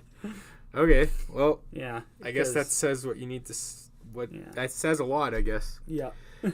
All right, now backtracking to one we were going to talk about before we had to pee, but then I think it's because it's part of Stack TV, but either way. Oh, gotcha. Yeah. Still, moving on, we'll talk about Abigail. Mm-hmm.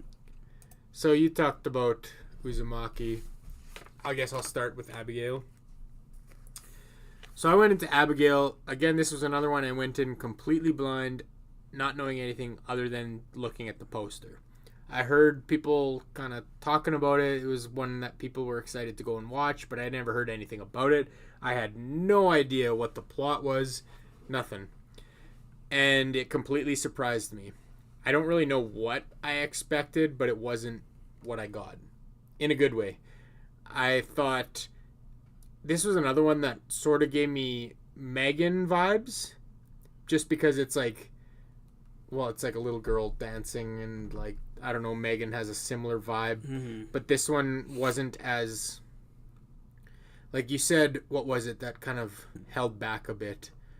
That I said sort of felt like a Megan. Oh, Lisa Frankenstein. Like, they didn't take any chances. Yeah. I feel like this one did, and they didn't necessarily take the safe route the whole time, which I appreciated. I think this had more of a serious tone than Megan. It was a fun movie, and the actress name was Alicia Weir. She played Abigail, and I thought she did quite well. I literally looked up her name so I could put it in the notes to give her some credit. And another thing, speaking of actors, was I had no idea that Melissa Barrera was in it.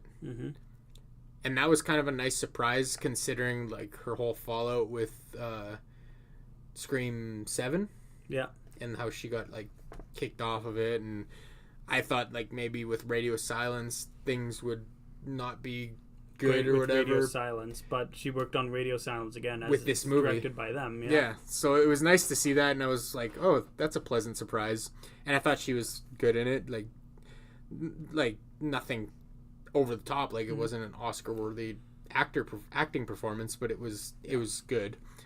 But yeah, I was happy to see that, and I thought this movie was really fun, and definitely a good movie. It's one that, again, you don't have to think about to enjoy. Don't really have to think about it. It's a great mix of horror comedy. Yeah, exactly. I think this one would be a good one to watch with a group of people. Yeah. And, just enjoy it for what it's worth. And yeah, what are your thoughts on it? Pretty much, I think he summed up almost every point. I think it was a good little heist, not knowing where it's gonna go. The whole twists, the acting was all really good. Like, there wasn't a single actor where you're just like, oh man, this guy isn't it. I think all of them individually were like fairly damn memorable. They filled the role. They filled the role. You could connect this person with, oh yeah, like there's a blonde from Lisa Frankenstein, there's the kind of sleazeball that's an ex-police officer or something like that, or ex-detective. There's the bigger butch guy. There's that stoner guy who actually ended up ODing in real life. Which was the weirdest thing. Like, I feel like listening to him, it seemed like he was just fucking stoned permanently on set. I forgot to mention that in my notes, but that's a flashback. Either way, I thought it was a good movie, though. Very good. Me too. Where would you rank it? It seems like, based on thoughts alone, I'll probably lock it in A tier. That's where I put it too. A tier. It's not an excellent movie where it gets into S tier. But it's a super fun movie. It's 8.2. I liked it. I think I ranked it 8. And again, I just do 0.5, so basically the same thing. So solid A. 5 sips.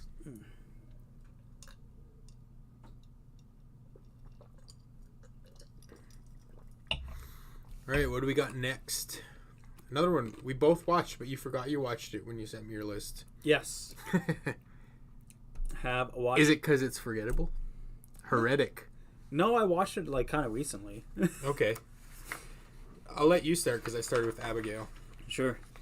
I like the fighting themes of whatchamacallit. Is your religion false? If your religion's false, then what about all these other religions? Statistically, one of the other thousands of religions in the world, only one's gonna be right.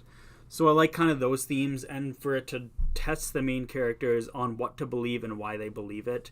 If my religion's right, then what about this? If your religion's right, what about this? Right. And then kind of like how all religions kind of intertwine. Like, obviously, Abrahamic religions come from Judaism, Christianity, and Muslim, for instance. And he used all the board games to get that point across or whatever. So I think that was neat. I think it was neat how pretty much he tried to trap them in figuring out what the whole true religion is, and resurrecting somebody, killing somebody. I think it was all a pretty pretty neat in the way that he did it. Yeah, I thought it was a fun little movie. Mm-hmm. Yeah, just to expand, like, you made a lot of the same points that I had. I will say, like, I thoroughly enjoyed this movie. I thought it was clever and thought-provoking with the conversations, like you mentioned, and just the way that he went about it, and he was, like, talking to the missionaries about their religion, and even just their overall interactions were very engaging to me.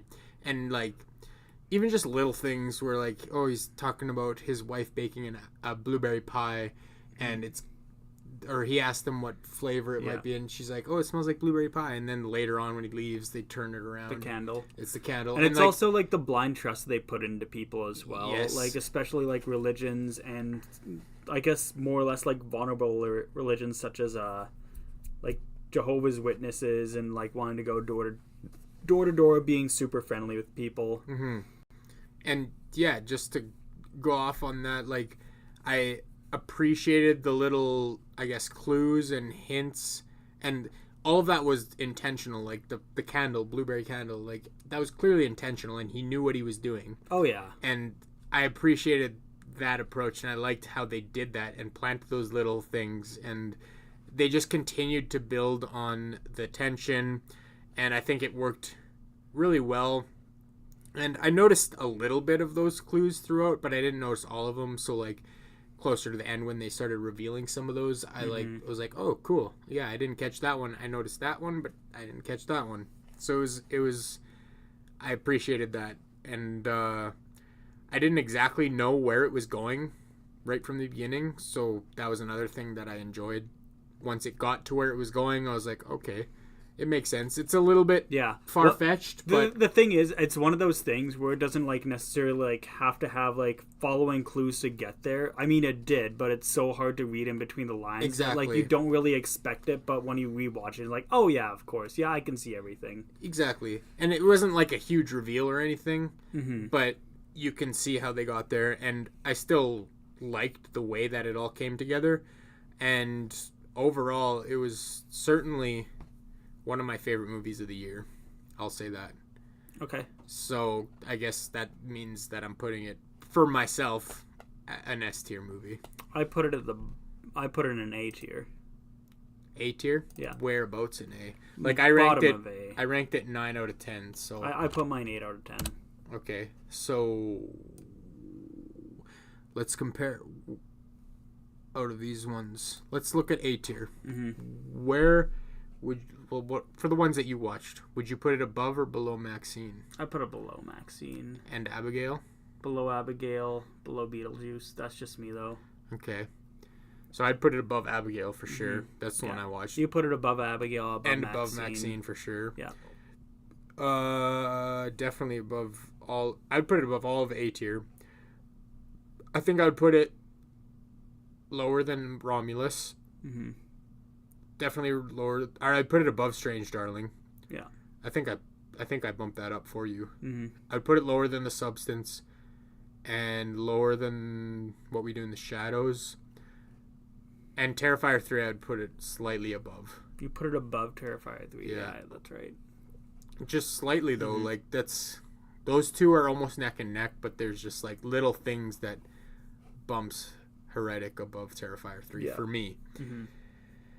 If you want to put it up into S tier, I won't argue against it, but you're going to have to owe me a favor. Oh, I might owe you a favor with it. It was one of my favorites. Yeah, that's the thing. If it's one of your favorites, then I feel like we can't really dispute it. Just the way that it made me, because, like, I don't know, I'm a sucker. Like, overthinking and, like, having those intimate conversations. I'm a sucker for those. Yeah. I'm a sucker for it. So just to see it in a movie that was an entertaining movie, regardless of the fact. Yeah. It was. I just really appreciated it. So, yeah, I'm gonna take the S. Okay. I'll owe you one. So I'll take 6.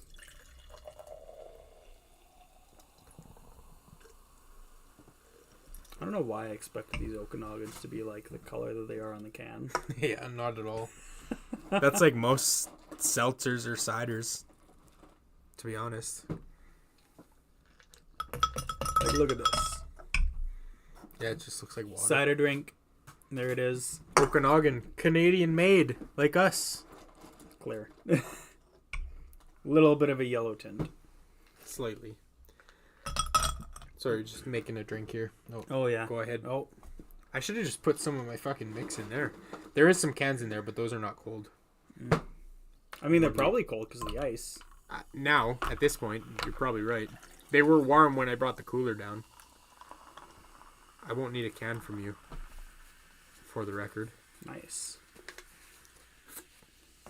Sorry. Taking a break here for a second. Not really a break. Just refilling. Relax. We're just refilling. Okay. Well, if you want to relax, then I can talk about. No, I'm next telling you movie. to relax. You relax. The Fuck, first I spilt again. Omen. The first Omen. I watched this one. I watched this one too. You watched it before me. I did watch it before you, so I will start. Also because you started on the last one. Fine.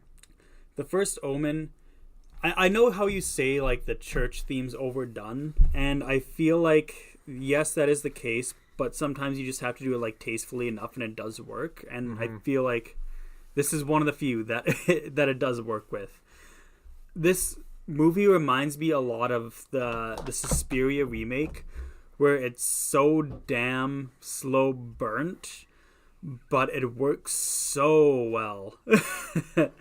I think it's an immaculate movie. The cinematography, the lead up and the clues and everything like that. I think it really takes its time, and as opposed to like most like non-horror movie jump scares that we've seen ever since the Conjuring universe. Yeah.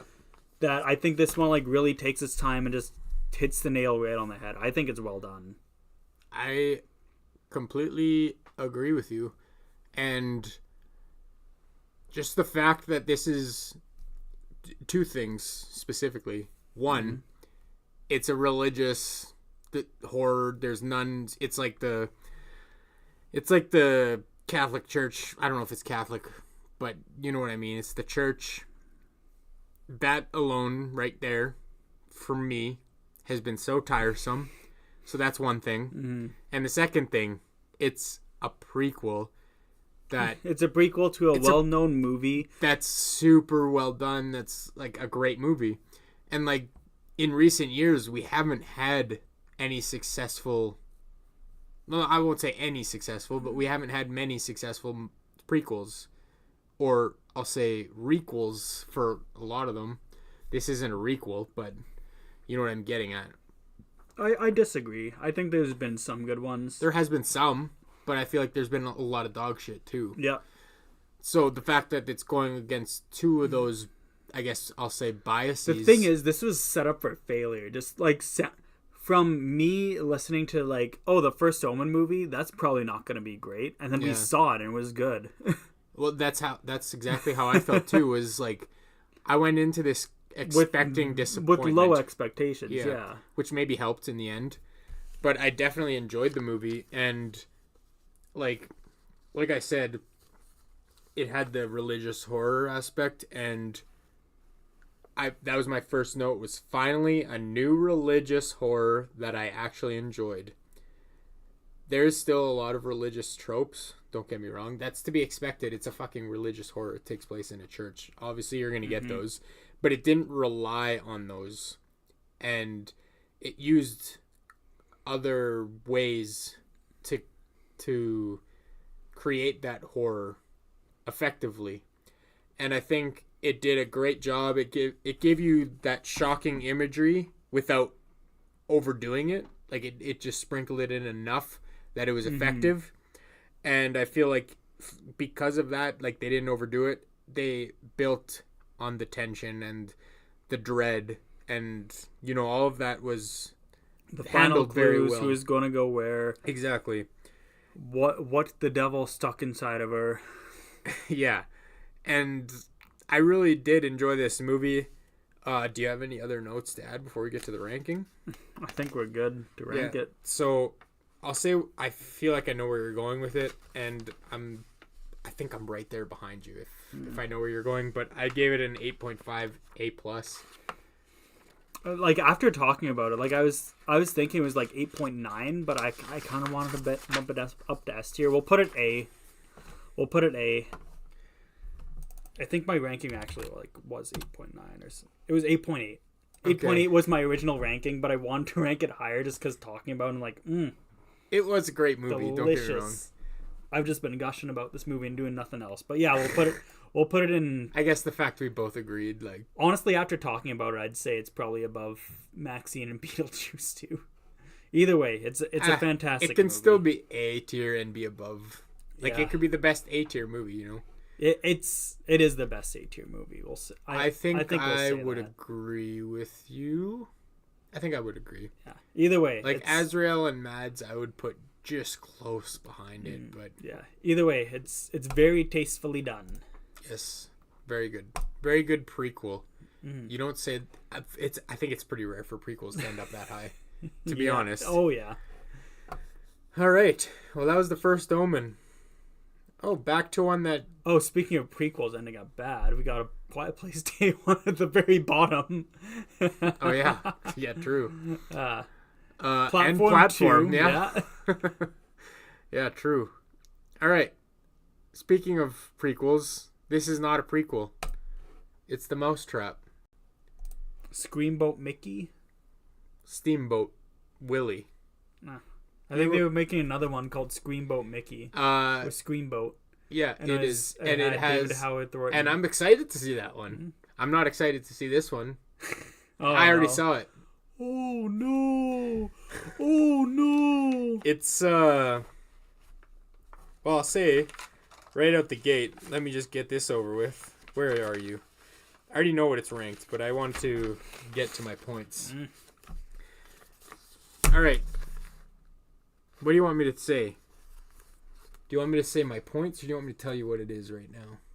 I know you're gonna put it in F tier. Just You don't know nothing. do what you'd like. This is S tier. No, it's S not. tier. It's actually the worst movie of the year. It's ranked 1 out of 10. Oh. F minus, I called it. The dialogue was terrible. Wasn't it the same creators as Winnie the Pooh movie? I don't know. It was awful. Doesn't matter. No. I've got to look that up. You look quick, it up. 'cause I'll that continue. Would be crazy. I'll continue with my points. The dialogue was terrible, awkward, and unnatural. They were trying to be funny, and they kept saying a lot of jokes, but none of it landed. It was all just extremely cringe, I guess, for lack of a better word, and very childish. The acting was just as bad as the writing. I was so tempted to shut this movie off after about 30 minutes in, and I really wish I did, but I decided to just tough it out and watch it and maybe like get something out of it. But I completely regret watching past that point because it didn't get any better. It didn't have any sort of conclusion, and I mean that literally. It didn't have a conclusion. It randomly ended 1 minute, and it didn't end on nothing. Not a single part of it. What's the word? Not a single part of it was resolved. There was no resolution. It just ended. And it literally felt like they just ran out of budget and stopped production randomly. And I don't know. I don't see many movies do that. That sounds like an Uzumaki thing where scenes just ended abruptly, except like they actually like actively said they had no budget. Well, And it's I don't to, know like, if they said... and it's to draw things. Yeah. Yeah. And so this movie didn't have any redeeming qualities. Like, in a modern sense, sure, it was like, it looked well done. But I mean, you can record a fucking movie on a new phone, and it's gonna be HD and it's gonna look fine. But it was awful. It's going right there. I just wish I made a tier specifically for this. Here, I'll do this. How about this? I'm just gonna go in the bottom right corner. right beside. Don't put him beside me. That's distasteful. Okay, I'll put it behind us. I wasn't trying to put it beside you. I was trying to make it visible without. Looks disgusting. Yuck. I was trying to make it visible without hiding it, but this is better actually. It's in between us, but it's like we're trying to cover it up, you know. Don't By far the worst movie. Don't touch my mouse. I won't necessarily say that it's the worst movie I've ever seen, but it's definitely the worst movie of the year. What do you And think of last that, year. Mousy? What was the one I ranked last year? It was 2 out of 10. It was the winter movie. Oh, I know forget. exactly the one you're talking about. It was awful, but this was worse. So yeah. Okay. Moving on from that. Now that rant is over, Yeah. I saw the TV Glow. Oh god. This one I feel like, I don't know, you might align with me, but I feel like this is going to be one of our most divisive. Yeah, I think it's gonna be divisive for sure. I have so much to fucking talk about this with. Well, you go ahead because Yeah. Okay. I don't have as much to say, I don't think.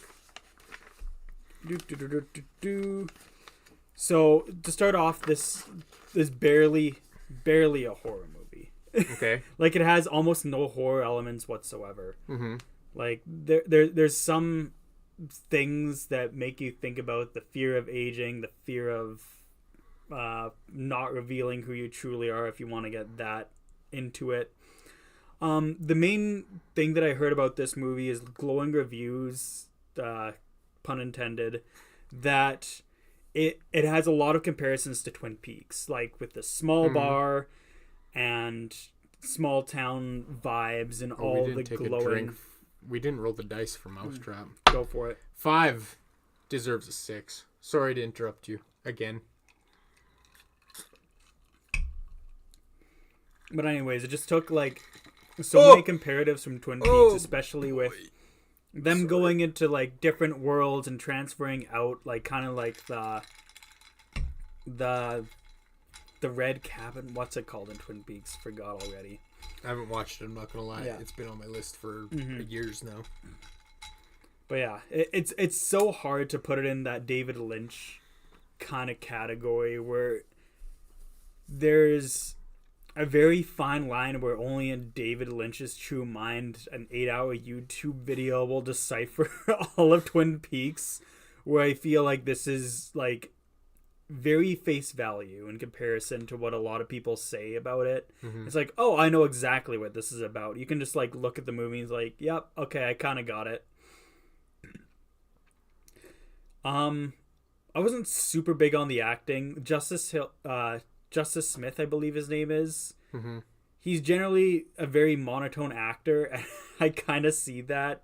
Maybe it's intentional. Yeah. But some things he said in the movie just makes me want to burst out laughing. There was some scenes, like especially at like the very end, or when he's at the very end at the birthday party, or when he's diving into the TV and yelling. Yeah. There's some scenes that are super strong, but other than that, it's just so mundane the entire time. The very positive things about it, like the lighting and cinematography, I feel like was excellent. The soundtrack was also super alluring. The soundtrack I also really loved. Tucker, what do you think? All right. Maybe we won't disagree. We'll disagree still. I don't know. We'll see. Anyways, my first note was, am I missing something?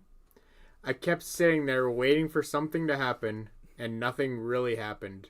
Not until like the final 10 minutes, I guess. Even then, it wasn't much. I don't really know what they were going for. Maybe I didn't get it. I don't know. I'll give it credit where it's due. Visually, it was very pleasing. The lighting and cinematography was great. But to me, that was basically its only redeeming quality. Only barely just keeping it out of the bottom tier. I can't really explain why, but it doesn't feel like an F tier movie, but I really didn't enjoy it. Those were my notes. So, I mean, clearly you can get out of that I'm ranking it D tier, but barely. And I I don't know. Like, I was really looking forward to this movie. This was another one that I was really anticipated for, or I was looking forward to. And, like, I don't know. You said a lot of the points that I was thinking, too. Like, it just... Yeah. It just felt... I took it in such a weird-ass way, though. So, like, here's the thing. I'm putting it in the bottom of S tier. What? Yeah. But everything you said was... Yeah, I love the movie still. How? It was so visually appealing, and I just loved the character themes and everything just mashed together.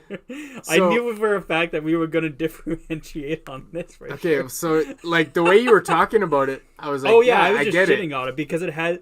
Like, it was my by far most anticipated movie of the year. For sure. The soundtrack and everything, visually, it was so appealing. I get the themes and everything like that, even though it's not necessarily for me.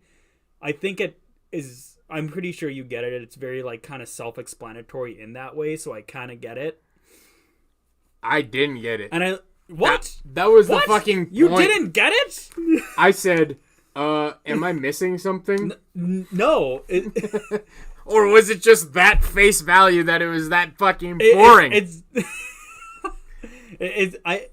At the same time, I was also like, I think it's just that face value. Like, I had to, like, actually go, like, on the computer and just, like, go through a few videos and everything like that. And it's like, is it actually that simple? And apparently it is that simple. But I still fucking love the movie. It looked visually appealing. Soundtrack was great. Visually, it didn't save it for me. Ooh. And then, like, all the, like... I love the whole, like, Candle Cove vibe, too, where it's just, like, old TV show, pulling yourself inside of it. What's real, what's not real. Fuck, it was good, but it wasn't, like, the best movie of the year, I'll say that. But... Oh, fuck, pretty damn close. I'd certainly watch it again. I might need to watch it again to try and get something out of it. To me, this felt like a very, like, teen drama. Like, Are You Afraid of the Dark vibe. Mm-hmm. And I don't know. I didn't like it for that. Yeah. But no, I can. In all fairness, I can understand 100% why people would put it in F tier. I can understand. I wouldn't put it down that far. I even said I don't know why, but I don't think it's an F tier. But yeah, I guess I don't know. You can appreciate, like, at the very least, the surrounding factors. You don't have to like the script or anything like that. It's going in B tier, I think. You said S? Mm-hmm. Yeah, so I said D, so I guess B is the middle ground. Mm-hmm. It feels so shitty for both of us. Oh, yeah. It's not a compromise at all. It's certainly a polarizing movie. And I knew this going in, that you're either going to absolutely love it or absolutely hate it. And this is exactly what I expected. I expected that I was going to have a differing opinion than you, ranking it in D. Oh, yeah, that's why I gave you Heretic an S tier, so I could try to tick it up. But, I mean, it did end up right in the middle. Yeah. But I think, yeah, the themes are very, like, straightforward about how he's transgender and afraid to come out. Just, like, afraid to go into the TV world, especially in, like, actually, like, rip himself open and see who he truly is on the inside instead of living this, like, mundane life. I think it's good. I think it's fair enough. I think it's a very good movie. It's not like it was done poorly. And I think that people have every right to hate it.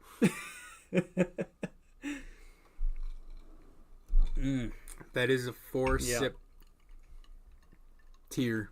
Could have been more, could have been less. Yeah, it's a very divisive movie. I thought this was going to be one of our most divisive ones, to be honest. I knew for sure. In fact, it has been. And it will be. Yeah, it's the most diverse movie we've had. In fact, the last few movies or series are not going to be divisive at all. Why? I know they're not going to be divisive. Have you seen none of these? Well, I've seen Night Swim. Oh, yeah. So, well, there we go. Spoiler alert. So I get basically the final say on all these is what you're saying.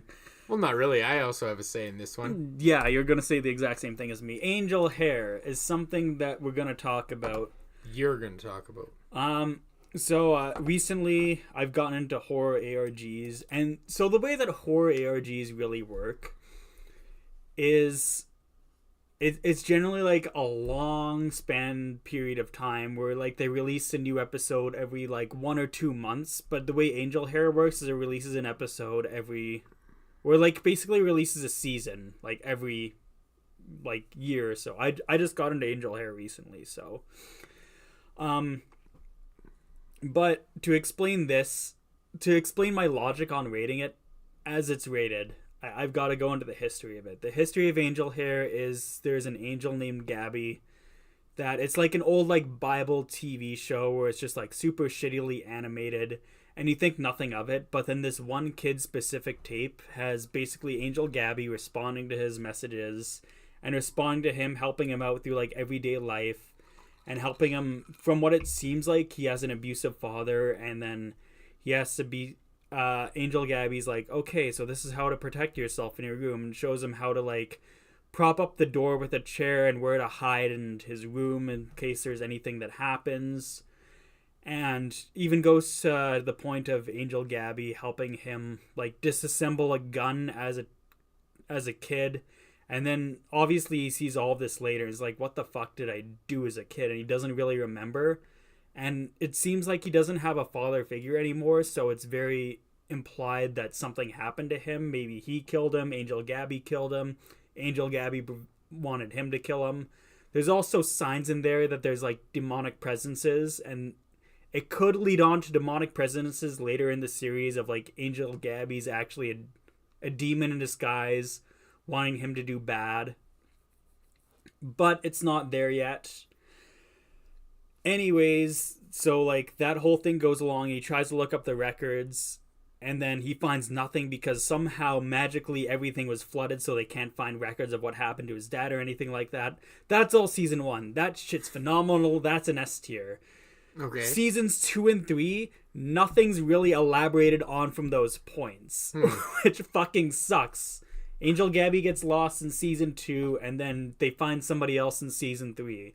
Because nothing's really being expanded on, I'm putting it in C tier.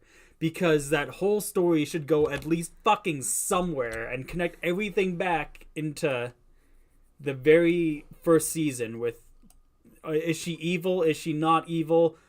What the fuck's happening with that? Either way, I had to explain the whole reason, otherwise it wouldn't make sense. Fair enough.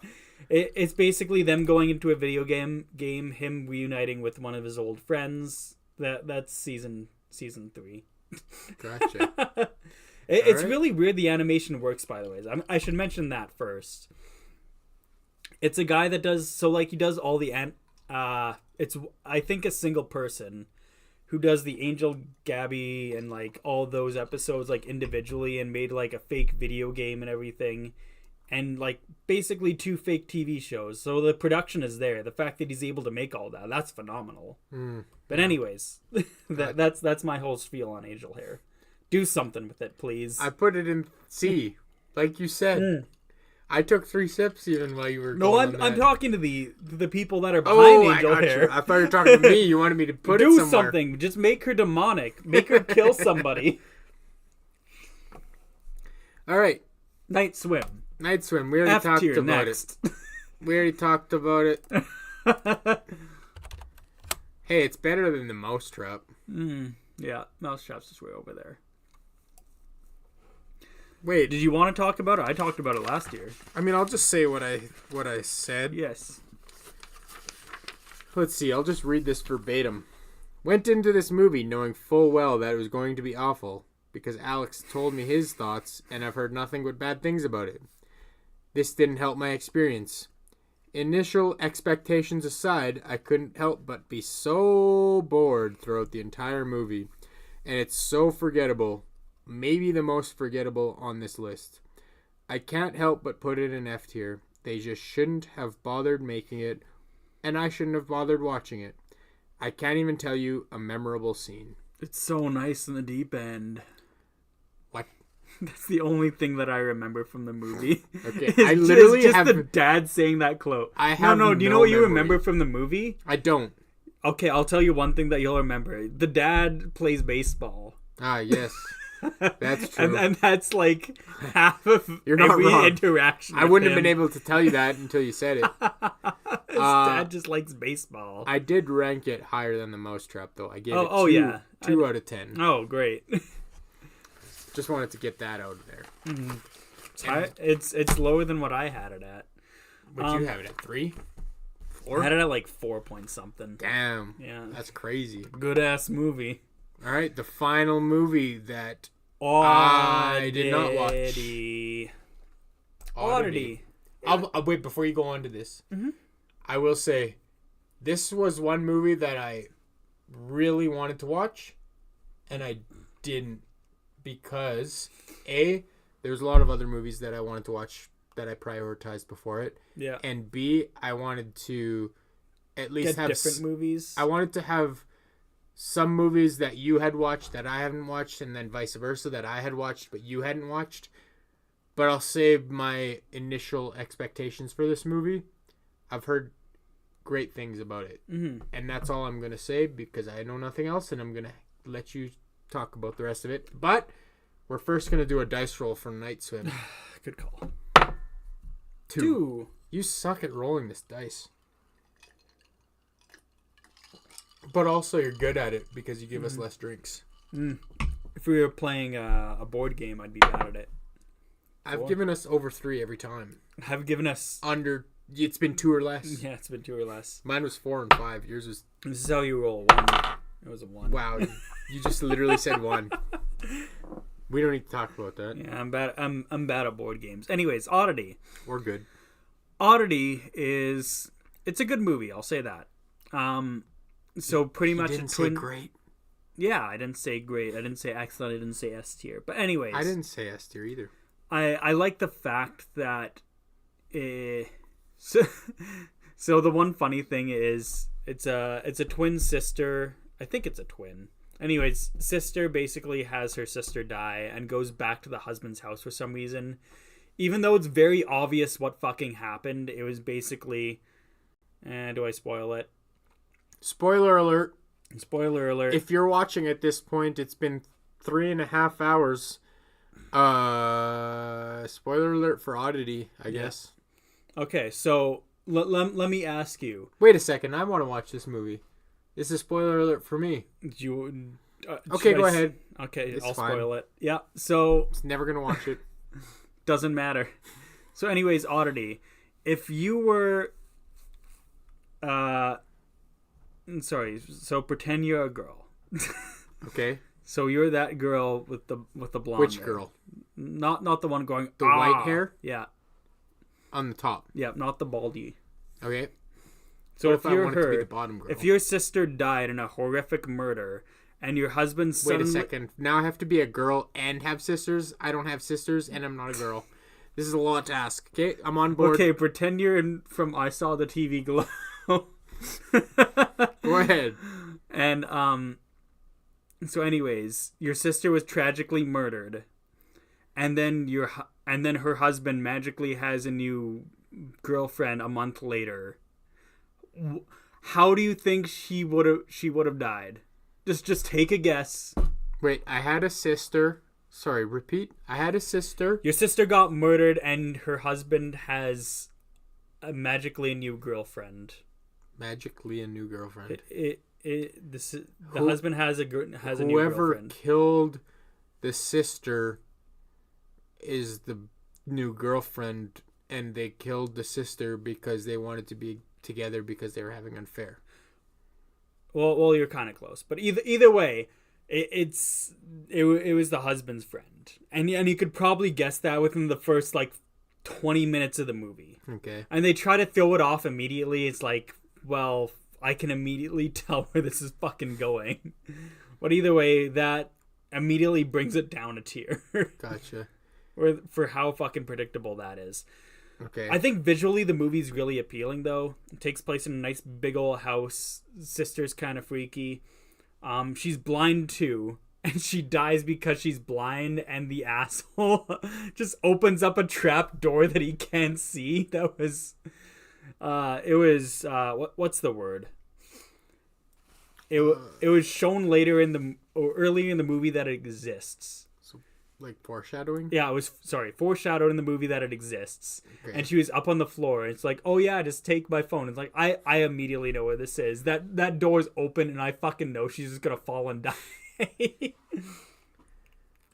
So yeah, that husband's an asshole, and he got pretty much, assumably everything was coming to him. Maybe, who knows how it ends. Fair enough. But either way, it was still a good movie. I've watched. In saying that, the creature itself was freaky. I think the new girlfriend who knew nothing about what was happening was good. I'll put it in A tier. Okay. Which I fucking hate because it's above I Saw the TV Glow. Yeah, we're both gonna feel uncomfortable about that. About I Saw the TV Glow? Yeah. It is what it is. That's what happens when you do a combined compromised list. Mm-hmm. But that's okay. Okay. It is a comprehensive list. But there is a list.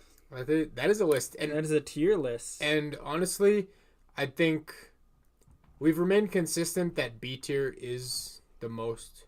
Like, it's usually been B and C tier are the most common placed movies. And that's obviously going to be the case. Because most movies aren't great. And most movies aren't dog shit. So most movies are going to fall within C or B. But this year, there's been a lot of A and a lot of S. Like, it honestly has been a pretty solid year for horror movies. Yeah. So one thing that I am going to say, which the last few years, I've had at least one, like, banger TV series for horror. And I haven't had that. It's because Mike Flanagan didn't do anything. Yeah, it's because Mike Flanagan didn't do anything. But, sorry, I'm going to drink 5 sips. Oh, yeah, good call.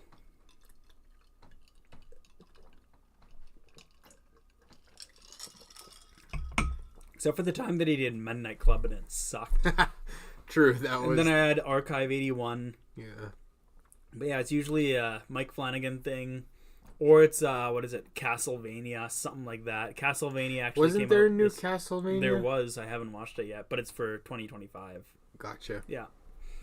I knew I'd heard about a new season, but I wasn't sure if it was Shelby's 24. been constantly watching clips of it on her phone. It's like, we can't... Don't watch it. Stop I don't want it spoiled. Yeah. And she refused to watch the end of the first season of she knows the how new it one ends? with me.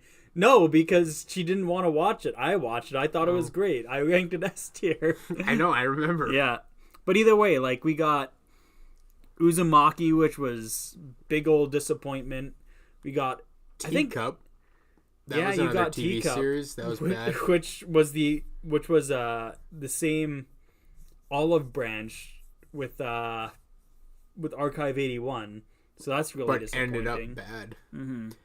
What other TV series? I guess we had Squid Game season 2. Squid Game was disappointing. Angel Hair. I mean, it was still B tier. Angel still Hair. fun. They've got to fucking do something with that. Angel Hair. Yeah, I guess you call it a TV series. Yeah. We had what else? You had What We Do in the Shadows. What We Do in the Shadows. So that's your I still saving love grace. that. Yeah. I still love that series. So of course. Okay, so if you were to make a top 5 of the year, what would it be? Top 5 of the year. Substance would be number 1. Mm-hmm. The Substance for sure would be number 1.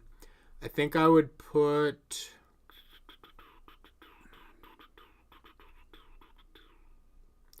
Heretic at number 2.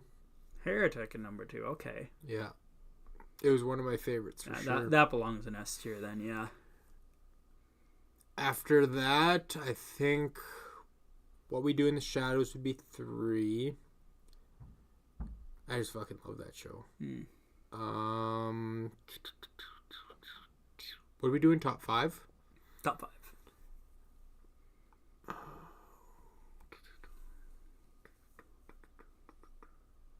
Alien Romulus would be 4.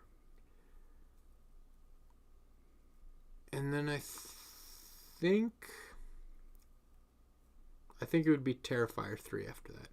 That'd be number 5. And then, yeah, that would be my 5. So The Substance, Heretic, What We Do in the Shadows Season 6, Alien Romulus, and Terrifier 3. and they're all in S tier. Mm. That's not going to be your case. Nope. Mine fell a bit, which I completely get why. Just the way that they worked out. Yeah. You did give me an S. You gave me Heretic. You gave me Romulus. I gave you Strange Darling. And I gave you some other stuff. Yeah. That wasn't S, though. Mm. I think mine would probably be... I want to say Strange Darling or Substance. Like, those two are kind of interchangeable. Gotcha. Yeah. Fuck, Strange Darling was just such a wild ride. And I It hate was. to do this, like, like, every 2 years that I do this, because I know the one year I did, like, a real, like, oddball and put Watcher at number 1, but I loved Watcher. Mm-hmm. And I genuinely think it was the best of that year. But anyways, I think I've got to go Strange Darling then. Fair enough. So, Strange Darling, The Substance, probably Late Night with the Devil, Terrifier 3, and then I Saw the TV Glow, ? In that order. Even maybe The First Omen could be thrown in there too. The First Omen is still really good. That one we didn't even... Like, if you said S, I was going to give it to you. Yeah.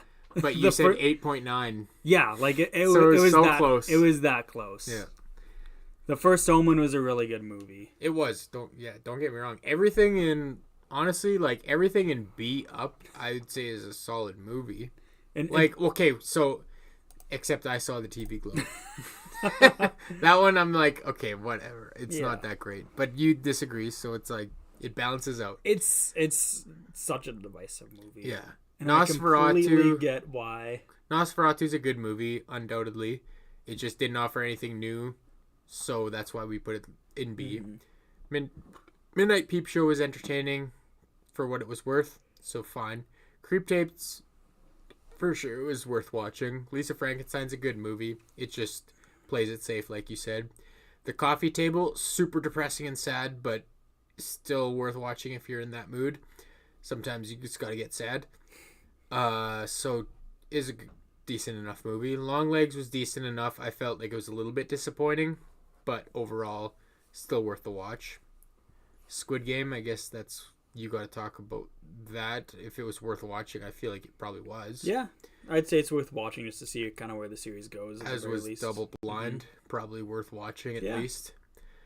Smile 2 definitely was a fun watch. Mm-hmm. Certainly had some opportunities to be better, Yeah, but I think Smile 2 and Sting kind of fall in that same category where they're both like fun watches, but at the same time, nothing super special. Yeah. Yeah.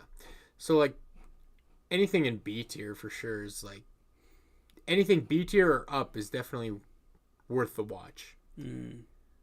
I don't think there's anything in S tier that I was mad about. Like I did say A plus for Terrifier 3, but I wasn't mad about that. Everything else, even Strange Darling, I ranked A, but I wasn't upset that it's an S. Like, it's still a great movie. Mm-hmm. Everything else is perfectly content with. I'm still so surprised that you ranked Alien Romulus higher. You thought I was going to not like it? Yeah. Why is that? Well, I mean, so the history is like, where would you rank Evil Dead, like the 2013 one, if it was on this list today?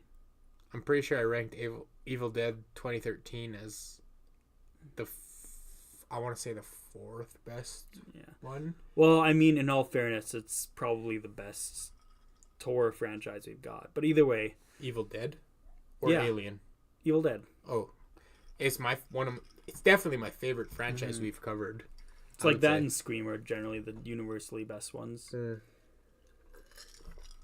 Yeah, that's fair.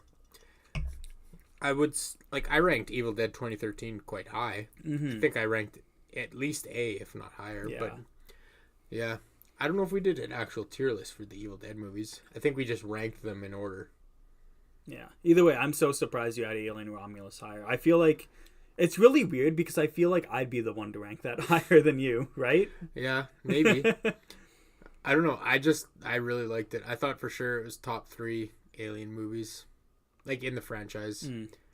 Again, I do need to go back and rewatch. I don't think I would put it above 3. I don't know, but I'm just a really big fan of Prometheus and And that's where we differ. Yeah. I'm not the biggest fan of Prometheus or Covenant, but I haven't watched those movies forever. Like I need to go watch those. But yeah, that's our so what's your worst 5 movies, I guess, or series, I guess, for that matter? Strangers in the Woods is dead last. Dead last. Okay. What did you rank that? Or rate it? I don't know. It was like it was below a 3 for sure. It was like a 2 point 2 something. or 2 point something. Gotcha. I want to say like 2.8. Like it was shit. Okay. So Where Stranger is in it? the Woods was your worst. Oh, it was a 4. Either way, no, it was like fucking awful. My worst was The Mousetrap. Mm-hmm. Obviously. What's your second worst? I mean, in comparison, I'm just taking a peek here. I mean, you got these ones too. That's a thing. Like, it's been a good year for horror movie because It's been pretty solid. realistically, honestly. I don't want to say like Angel Hair or Tarot is like the 5th worst movie I've watched this year. That's how good this year has been. Like, Well, I mean, realistically. statistically, it has been, though. Yeah. So I mean, Strangers of the Woods. I think Night Swim was worse than That was my Quiet second. Place and Uzumaki. And then Platform 2. There's my 5. There we go. That's good. So mine was Mousetrap, Night Swim, Quiet Place, Day 1. That's 3. Mm-hmm. I'll say Teacup. Then Platform. And then, yeah, Platform. I did rank that into C tier, but yeah, no, I'm comfortable with those.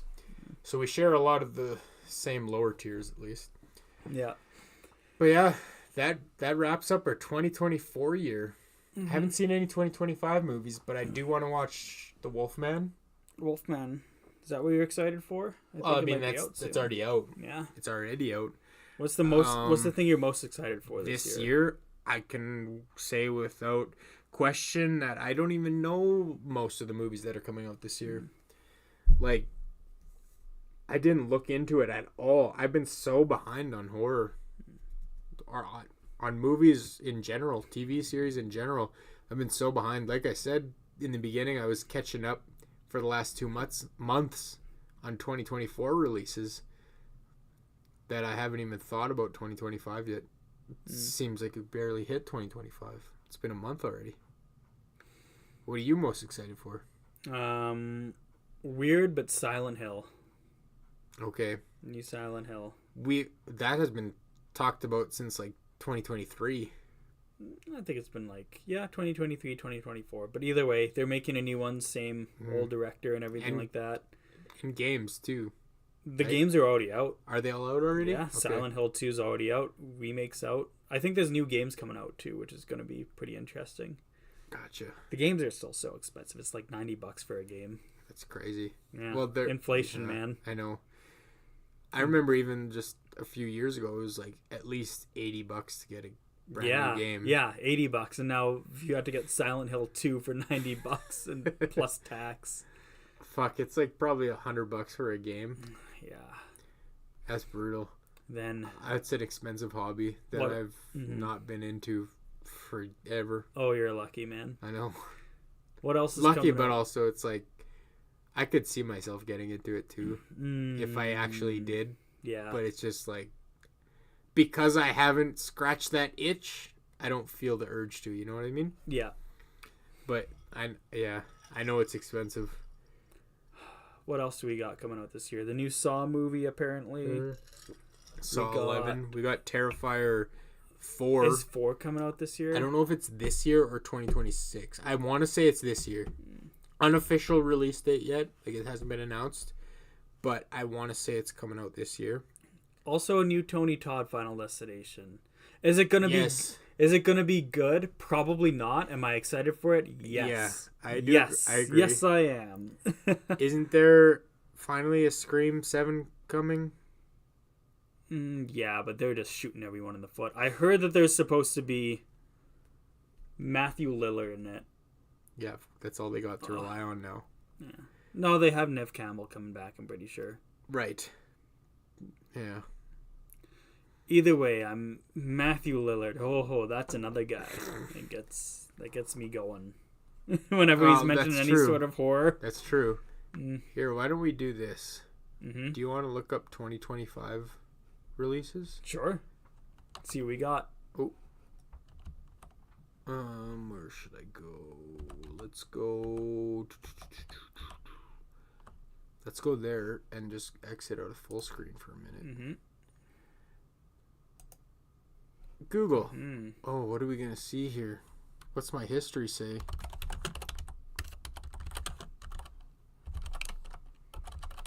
Nothing. Just your passwords.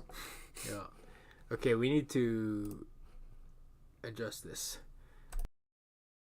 Here. That's not what I needed. I need to do... Whoa, that's not what I needed. It's probably either. good for the time being. No. I'm going to adjust this. Don't worry.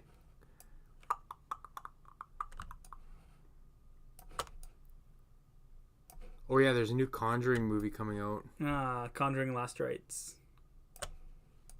Okay, this is fine. Good enough. Okay. List of horror films 2025. Let's look at Wikipedia.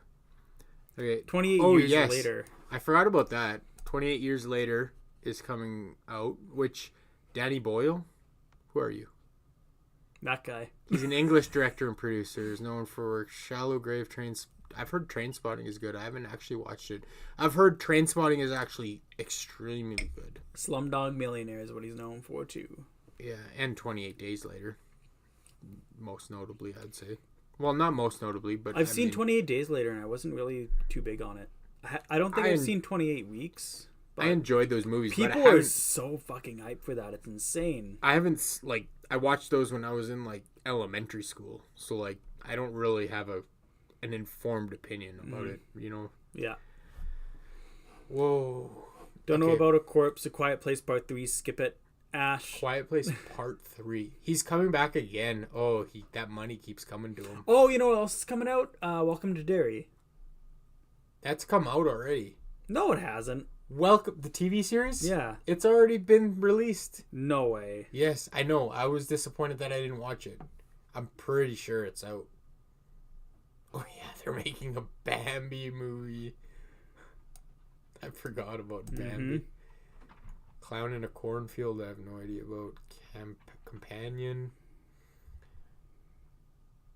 Didn't they release some Welcome to Derry? Is it HBO? Is it's advertising not out yet. it?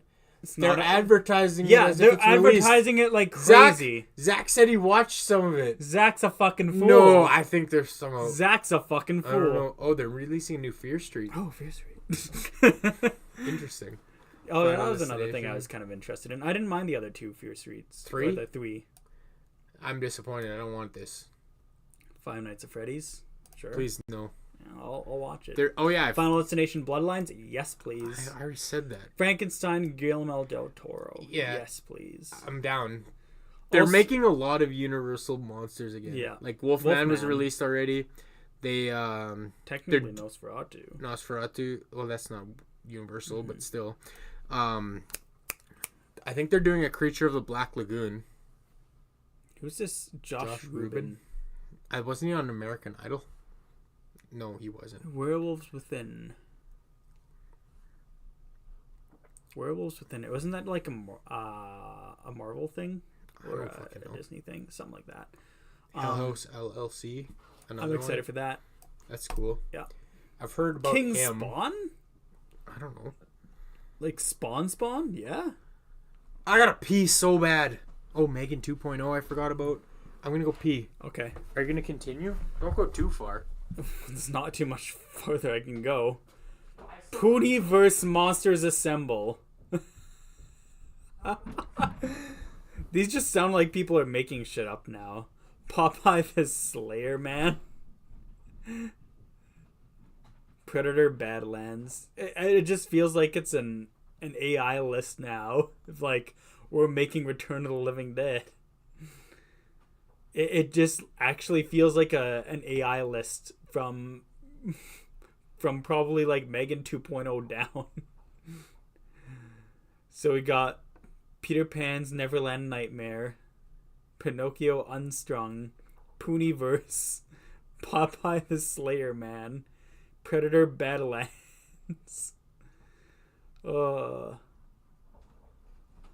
of the Living Dead, That might be all right, actually. Return of the Living Dead. If it was Night of the Living Dead, but Return of the Living Dead, I feel like is a series with a lot of creativity potential.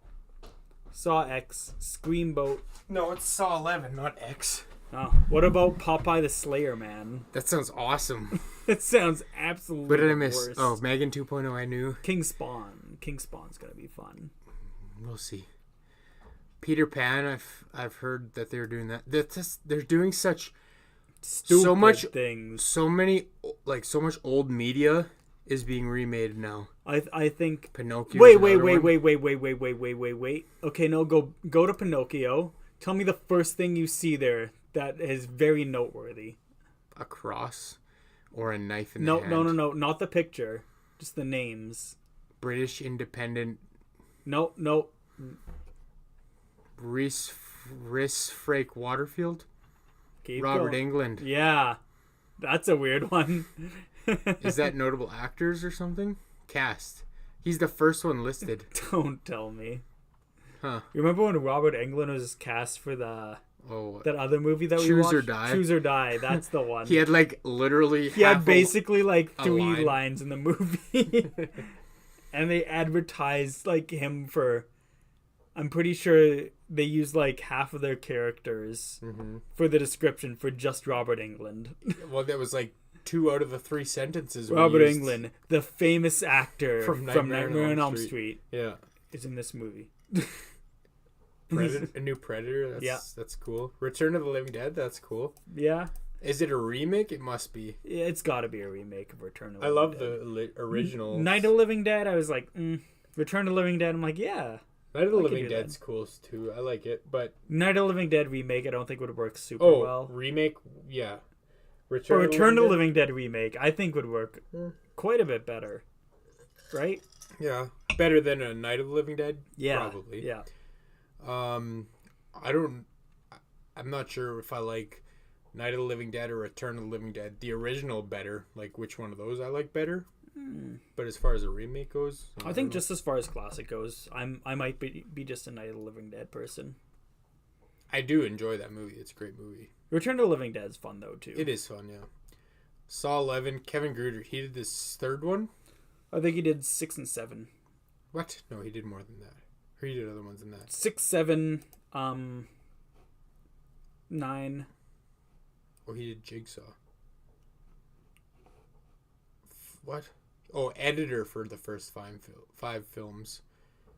Directorial debut. Okay, it was Saw 6. Okay, wait, this is better. Okay, Director. 6. Oh, Saw 3. He was 3, see? That's 7. And I didn't mean 9, I meant 10. Sorry. Oh, yeah, gotcha. Yeah, he was the editor for the original ones. That's right. Screamboat. I am genuinely excited for this, specifically for David Howard Thornton. Yeah, I'll just see where it goes. I don't expect much. I haven't but I'm seen excited. him talk much in a horror movie. That's my only concern. True. I guess we'll see. But he's great as Art the Clown. Yes, he is. So, but he hasn't ever talked as Art the Clown, so we don't know how he's talking. He doesn't need to. Sinners, Skyline. Oh, Thanksgiving 2. That's I heard about that. That should be a fun one. Same with the Black Phone. Black Phone 2 should be alright. Silent Hill's not on there. Apparently not. Bastards. The Conjuring. This is supposedly the last Conjuring movie, but great. If it makes more money, I don't know if that's true. We'll find out, I guess. Let's see how Michael Chavez does, because he's never let us down before in the Conjuring universe. And The Devil Made Me Do It. Devil Made Me Do It was fine, but it wasn't great. Yeah, it was like a C tier, B tier movie. Mm-hmm. Yeah. The Damned is already out. It's available to watch. We could watch it right now. The Gorge, The Monkey, The Ritual. Al Pacino, The Ritual. Oh yeah. The Ugly Stepsister. Is this a Cinderella story? I think that's actually supposed to be decent. Comedy horror. It's a body horror. Is it? Yeah, body horror. I guess Ugly Stepsister. It is Cinderella, see? Yeah. Also Until Dawn. That's going to be interesting. Also, The Insidious Strangers. I'm not even gonna watch it. I didn't watch the first one. The first remake. remake of it, yeah, or whatever the fuck it is. Anaconda film is coming out. I heard about that. Also, another I Know What You Did Last Summer, but untitled, I guess. Until Dawn, VHS, Wolfman. VHS again. Untitled Silent Night, Deadly Night. Garbage Wolfman. Day. Yeah, I don't know. It seems like this is set up for less success than last year. Am I crazy Maybe, for yeah. saying I that? mean, there's clearly going to be a lot more movies released than what this list is showing too, though. Yeah, of But, course. yeah, for what we're anticipating, like, what am I most excited for? Like, I'm pretty excited for 28 Years Later. Final Destination, I'm excited for. I'm curious to see how they do with Frankenstein. I kind of want to see Hell House. Yeah, I'm excited to see that. Megan 2, I'm kind of curious to see what they do with that. I'm not super anticipating it. Like, it's not a must-go watch right now type of thing, but Saw 11, I'll see that almost as soon as it's out kind of thing. That's definitely up there. Screamboat's going to be up there. Just, I don't know. I want to watch it. Return of the Living Dead remake. Return of the Living Dead, Thanksgiving 2. Thanksgiving Black Phone 2 Black is another Phone 2 one. for sure. Yeah. I'll go and see The Conjuring We have pretty to. early on for sure. Yeah. And I do really want to see The Wolfman. And I want to see Insidious and Until Dawn. Until Dawn. Insidious. Until Dawn. And the Insidious remake. They're all down there. What? All down Insidious? Did I miss something? Yeah. The Red Insidious too. Oh, an Insidious Tale. Yeah.